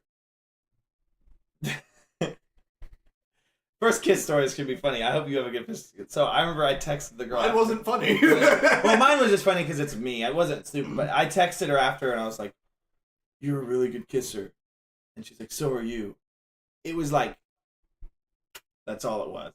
So like, Oh, you can tell so you gotta much. hype him up. Yeah. You gotta hype But him up. you know, I was like, it was like he was really good. And then I remember like my brother saw it and he was like, oh, and he's like, what did you do? And like, you guys, like, it was a good kiss. And I was like, oh, he was just like, you know, quick one. He's like, why are you talking this big game, you idiot? And it's like, walk back. Where was your and Sarah's first kiss? Oh, mine and Sarah's? I'm just asking that. I'm putting you on the spot. It was New Year's. It was at midnight. Wait, yeah. You called me and told me about that, actually. I remember that. Well, because, like, we were kind of talking. We were together at New Year's. At midnight, we kissed. And then, like, a few minutes later, I was like, hey, you want to be my girlfriend? Yeah. How was it? It was good. It was good. No, just like that. I mean, how was she? She said, Yeah. yeah. My name is Sarah. And then... S-A-R-A. No, H's are. Yeah, but Nicholas was not. Yeah. Jimmy Fallon, everybody. And then I found out later that my sister actually, like, recorded our first kiss from, like, behind us. Oh. But, like, you can't really see it. That's not creepy at all. And she was put up... It gets worse. She was put up to it by one of my exes. Who was like, oh, this will be cute. You should do this for them. And it was just... It just made the whole thing extra weird. That's super weird. Yeah. Yeah, it made us both feel very uncomfortable. Yeah, I would feel real weird. Yeah, we were both very awkward. Yeah. That was weird. I, like, asked her... We were outside at one point, and it was, like, kind of cold, and I was like, do you want my jacket? And she had, like, 2 cups in her hand, because she was like... I had her hold my cup, and so she, like, goes... and, like, looked down, and, like, didn't answer me, but I didn't catch it, and then it just, like, oh, she doesn't want my jacket. So she was just cold. Yeah, we were real awkward. That's the kind of romantic comedy that I want to see. By the way. Like that, I'm sick of the movies doing all these like, oh, everything fell apart. No, I want to see the dude offer a jacket to someone whose hands are full. That's realistic. Yeah. That's true love. True love. Clearly said to Blade. Love.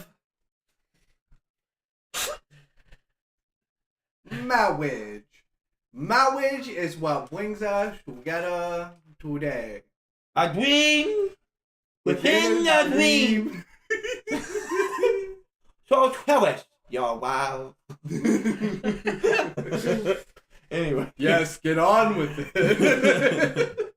I'd be saying the same thing. Who hired you?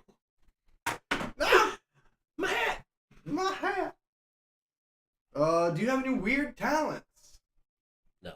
I have talents. I have no being talents. Weird. Move my ears. I think everyone can.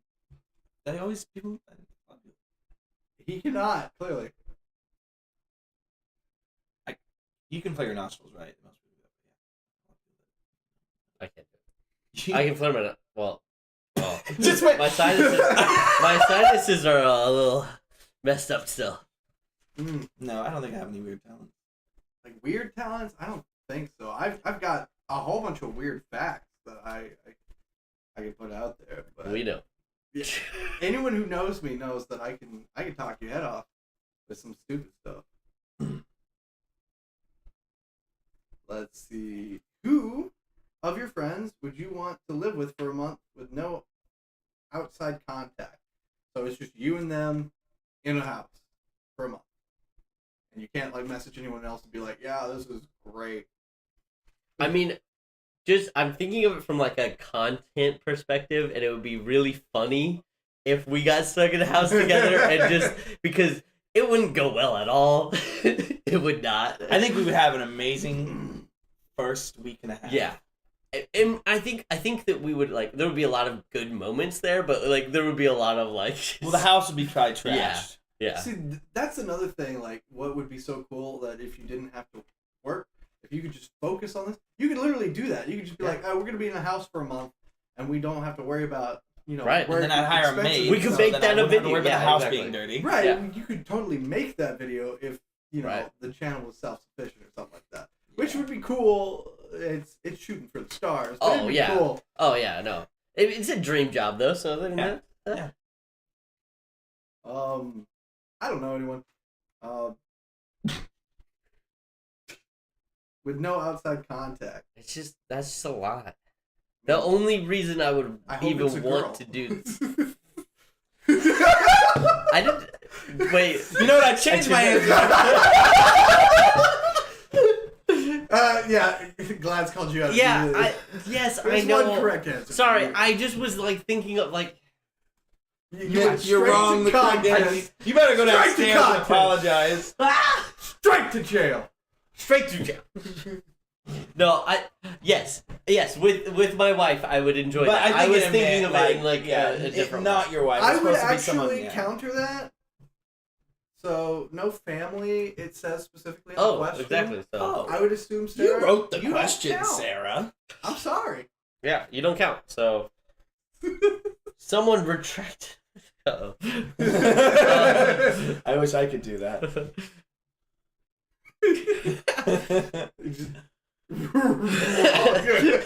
Oh no, I'm in trouble. But no, like if it wasn't my wife, I wouldn't want to do that with anyone except for like I said, for like a video, for like content. Right. That would be fun. Yeah. But fun in a very stressful way, probably. Yeah. Well, like it'd be fun. I just think back to us like playing video games too long as kids, and then like having to sit on the opposite side of the room from each other that we would do ourselves because we would just punch each other. Like it wasn't like our parents were like, you have to sit on opposite sides of the room. We would just do it because we knew we were gonna like punch each other. Look, we were children. We are both grown up enough now to know that we need to go to bed earlier. That's not true. That is not true. Well, I was gonna say that we'd both be grown up enough not to fight each other, but I changed it to go to bed earlier. How late did you stay up last night? I didn't go to bed till 7:30 a.m. last morning. Well, that's morning. Seriously? I couldn't. But I just couldn't sleep. Yeah. Either. So. Oh, I didn't catch that. I just wanted to put that out there to contradict the statement just then. Yeah. No, yeah, I mean, you could break stuff, throw balls inside the house, you know, like football, kick soccer ball, you know, as one does. It would be a blast. I think it could be fun. Yeah, I think it would be fun. I think there would be a lot of, fun stuff that could go wrong. I think we could also get into a fight. But I would say no outside contact. That's a part of it. Yeah, that would be like, really what bad. do you do for food for a month? You have to deal with this person. Like, who's making? Who's cleaning dishes? I would cook. I would cook for him. Would you clean the dishes for him? No, he wouldn't. And that that's what we'd do a fight about. That sounds like there's going to be a problem the first couple weeks. I know the first thing I would do is that I'd be like, just rinse your dishes, bro. Like, it's not that hard. I'm sorry. Okay, let's go. You walk in, you got up, he got up early, right? Oh. He got up early, so you thought maybe he was going to run the dishes since you cooked food last night for him, right? So, you come down, and there he is, playing Marvel Snap on his phone next to several dishes that he made up for breakfast. Mm-hmm. Okay, I understand the scenario. I'm ready. Okay, you ready? Be on your phone. We're going to roleplay this. Yeah. Thank you. Okay. What are you doing? Oh, I'm just snapping. I got Galactus. I'm a win. You want to play? Yeah. Okay. Hey, if you don't do the dishes, I'm going to murder you. We cool? What? You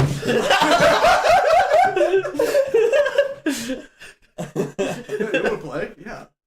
No, to be fair, I generally am someone who doesn't like confrontation. So that is what I would do. I'd be like, you want to play? And then I'd be like playing and I'd be like trying to work up. Hey, man.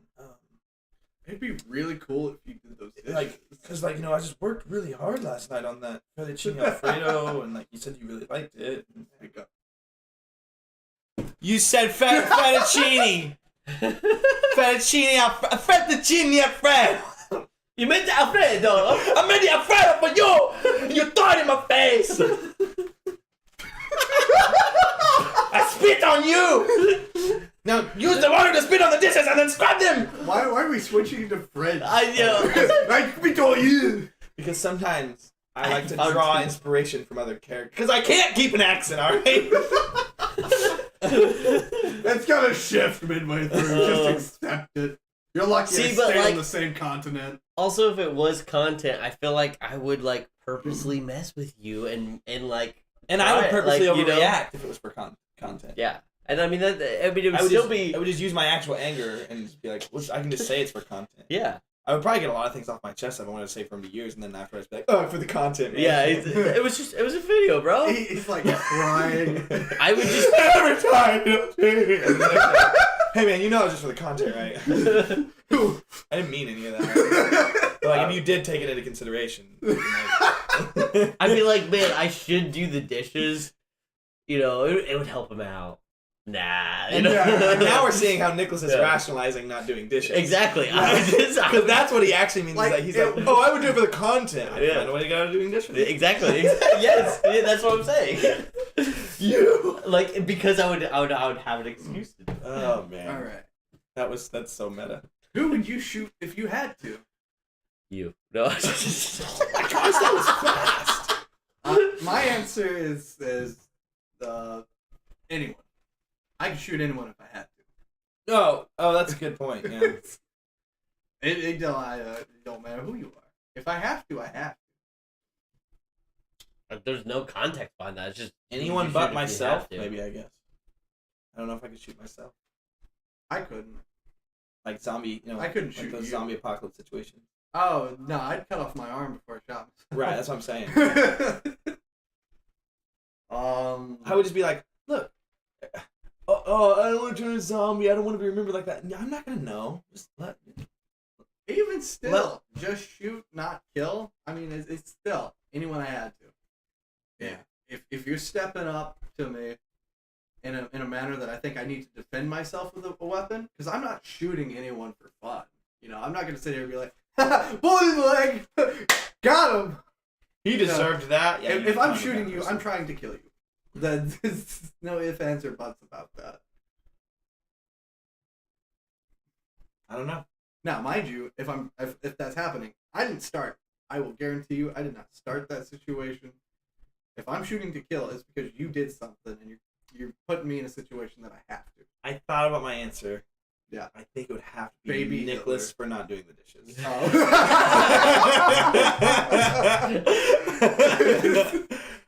The third morning in a row, I'd wake up, see Marvel Cap, and I would be like,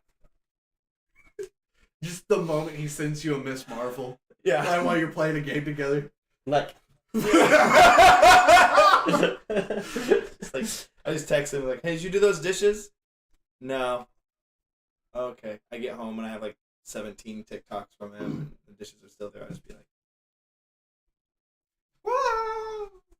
Wah, wah, wah. Wait, why? What? No, not Eli Same. Not Eli Same.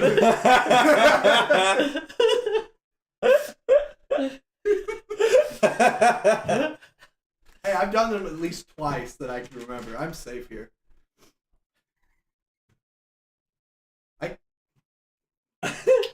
I helped cut potatoes for dinner.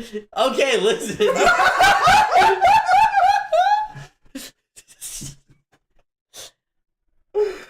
I took down cabinets. I did stuff. Just rinse your dishes, man. Coward. I was just about Are you scared of that too? Man, this got really hurtful. Can we move on? Next question.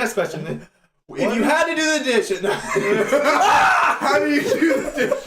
Do you wash? I don't know. He just starts breaking down crying. I never learned. Okay, I didn't admit it. I don't know how. Where does the soap go? Oh boy. Shut up. What is your favorite pickup line? What line would work on you? Okay, I'm gonna be honest. Just about any line would work on me. If a gal came up to me and like showed the interest and threw the line at me, I'd be like, yeah. Yeah, I mean, even if I think you're creepy, which is something to be. Okay, there are sometimes. Okay, so there was this one girl. She was hitting on me once, and I was down with it. And then she sent me like a picture of like a Sims character she made of me, and they were like married. And then I was just like, that's a little too far. That one creeps me out. I'm cool with just about anything, but I would do anything for love, but not that. Yeah. I mean that's like why, right? Like that. I mean, I think that's why like girls reject the guys normally.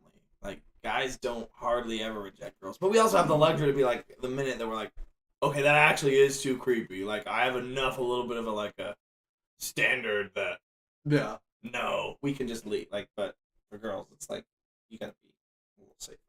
You gotta be safe. Yeah, but what is your favorite pickup line? My favorite one is not one that would ever work, but I love, hey, I may not be the hottest guy in the bar, but I'm the only one talking to you, so. That's a really good one. I don't think it would work. Another one. I think it would work. I think that here's the thing, if it does work, that's the girl I want to hang out with because she understands that it's a joke and it's funny.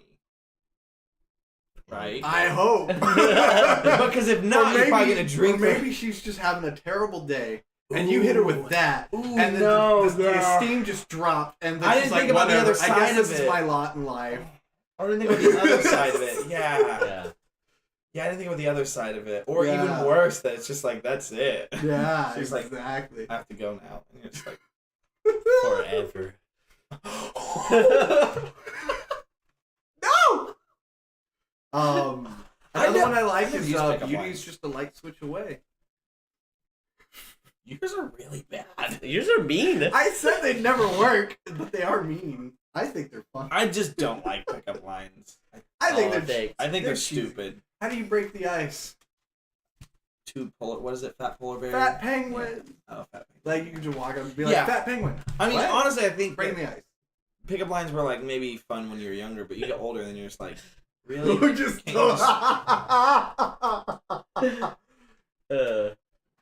I mean, who said it was shady establishments? Yeah, maybe it's just your normal bar.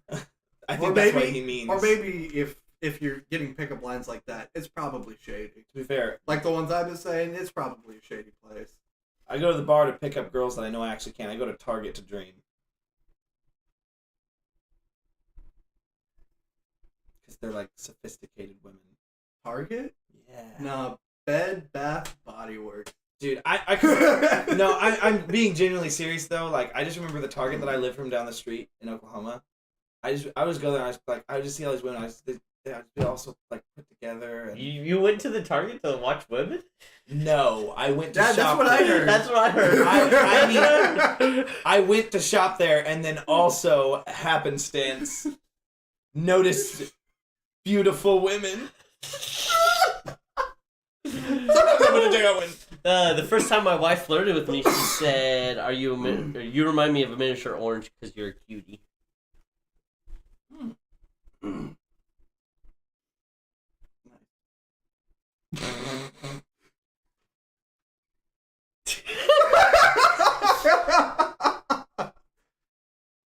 don't know, I'm saying. Oh, that's cute. Go to Target. What? Go to Target. I'm telling you right now. Dude, it's kind of crazy advice. though. Like you see like these like supposed supermodels, and I'm just like, I'm not into any of them. And then like there's a cute gal taking your order or something. You're just like, wow, she's cute. It's like crazy. I genuinely have forgotten how to like genuinely, like all jokes aside, I've genuinely forgotten how to like go up to a girl and talk to her and ask for a number. Like I really don't know how to do that. Like it, and I know that's like that is me being like, dude, seriously, come on. But especially because I've used dating apps some, I really don't know how. That's the thinking. Hobby Lobby or Ross? Yeah. Yeah, that is not true. Michael's though. Never Never. No, especially if, like, and that's something you can just actually pick up, like something that you're working on, like just pick a craft. Yeah. Oh, for sure. And then you actually have to go there. Yeah, I mean, common interest. And then you actually have a reason, like whenever you went to Target. I was going to get groceries. Yeah, I said you had a reason. I ran out of milk daily. I said you created a reason. I dropped it when I got home. Oh, gotta go back.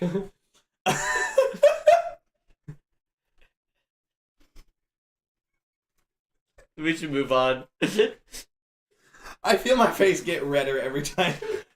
What is your favorite job you've ever had?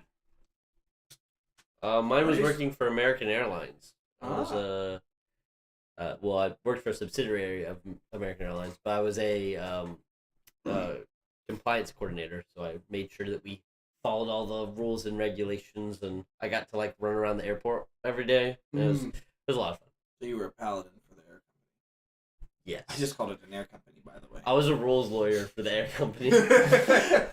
And that's when I knew I wanted to be go work down at the air company today. My favorite, probably my first one. I really loved working at Books A Million. The people I worked with were great. The customers sucked, but the people I worked with, like the only people who lasted any time at Books A Million were nerds.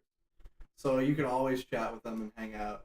There'd be a couple who like just didn't fit in. They'd stay for about a month, and I think they'd realize they didn't fit in. Yeah. And they'd get out. It was just like, you got to be a nerd in order to work at like a bookstore, and I really enjoyed that.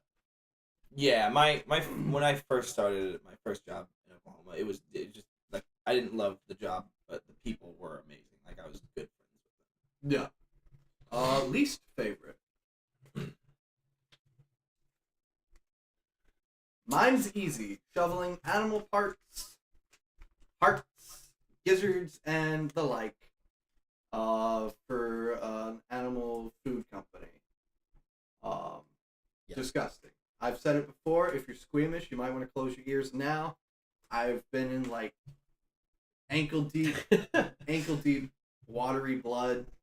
Like they bring the truck in and it's frozen like boar hearts, and we're talking whole boar hearts moving by like hand if the truck fell apart or something. But it would melt, right? So all the blood and water would come down into this area, and it would just kind of flood it for a little bit. So you'd be like ankle deep in blood. God. How did you get that job? Like what brought you to that job? It paid.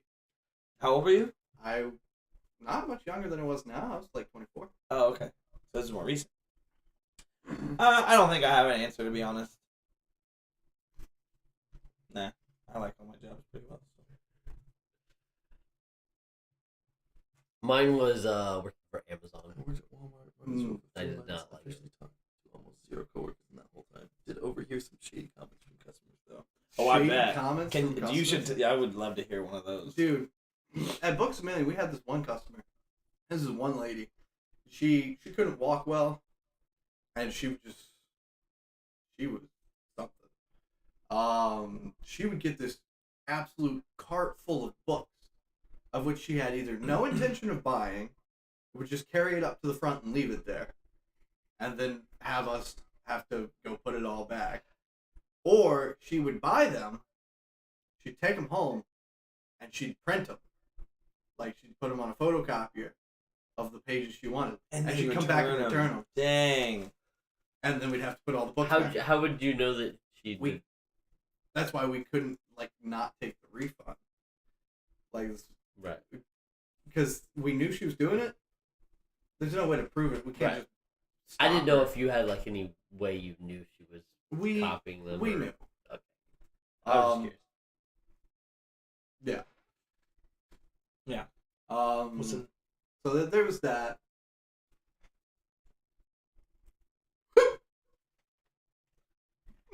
Best comment I ever heard. Dad yells at son, "We don't use public toilets. That's how your mother got."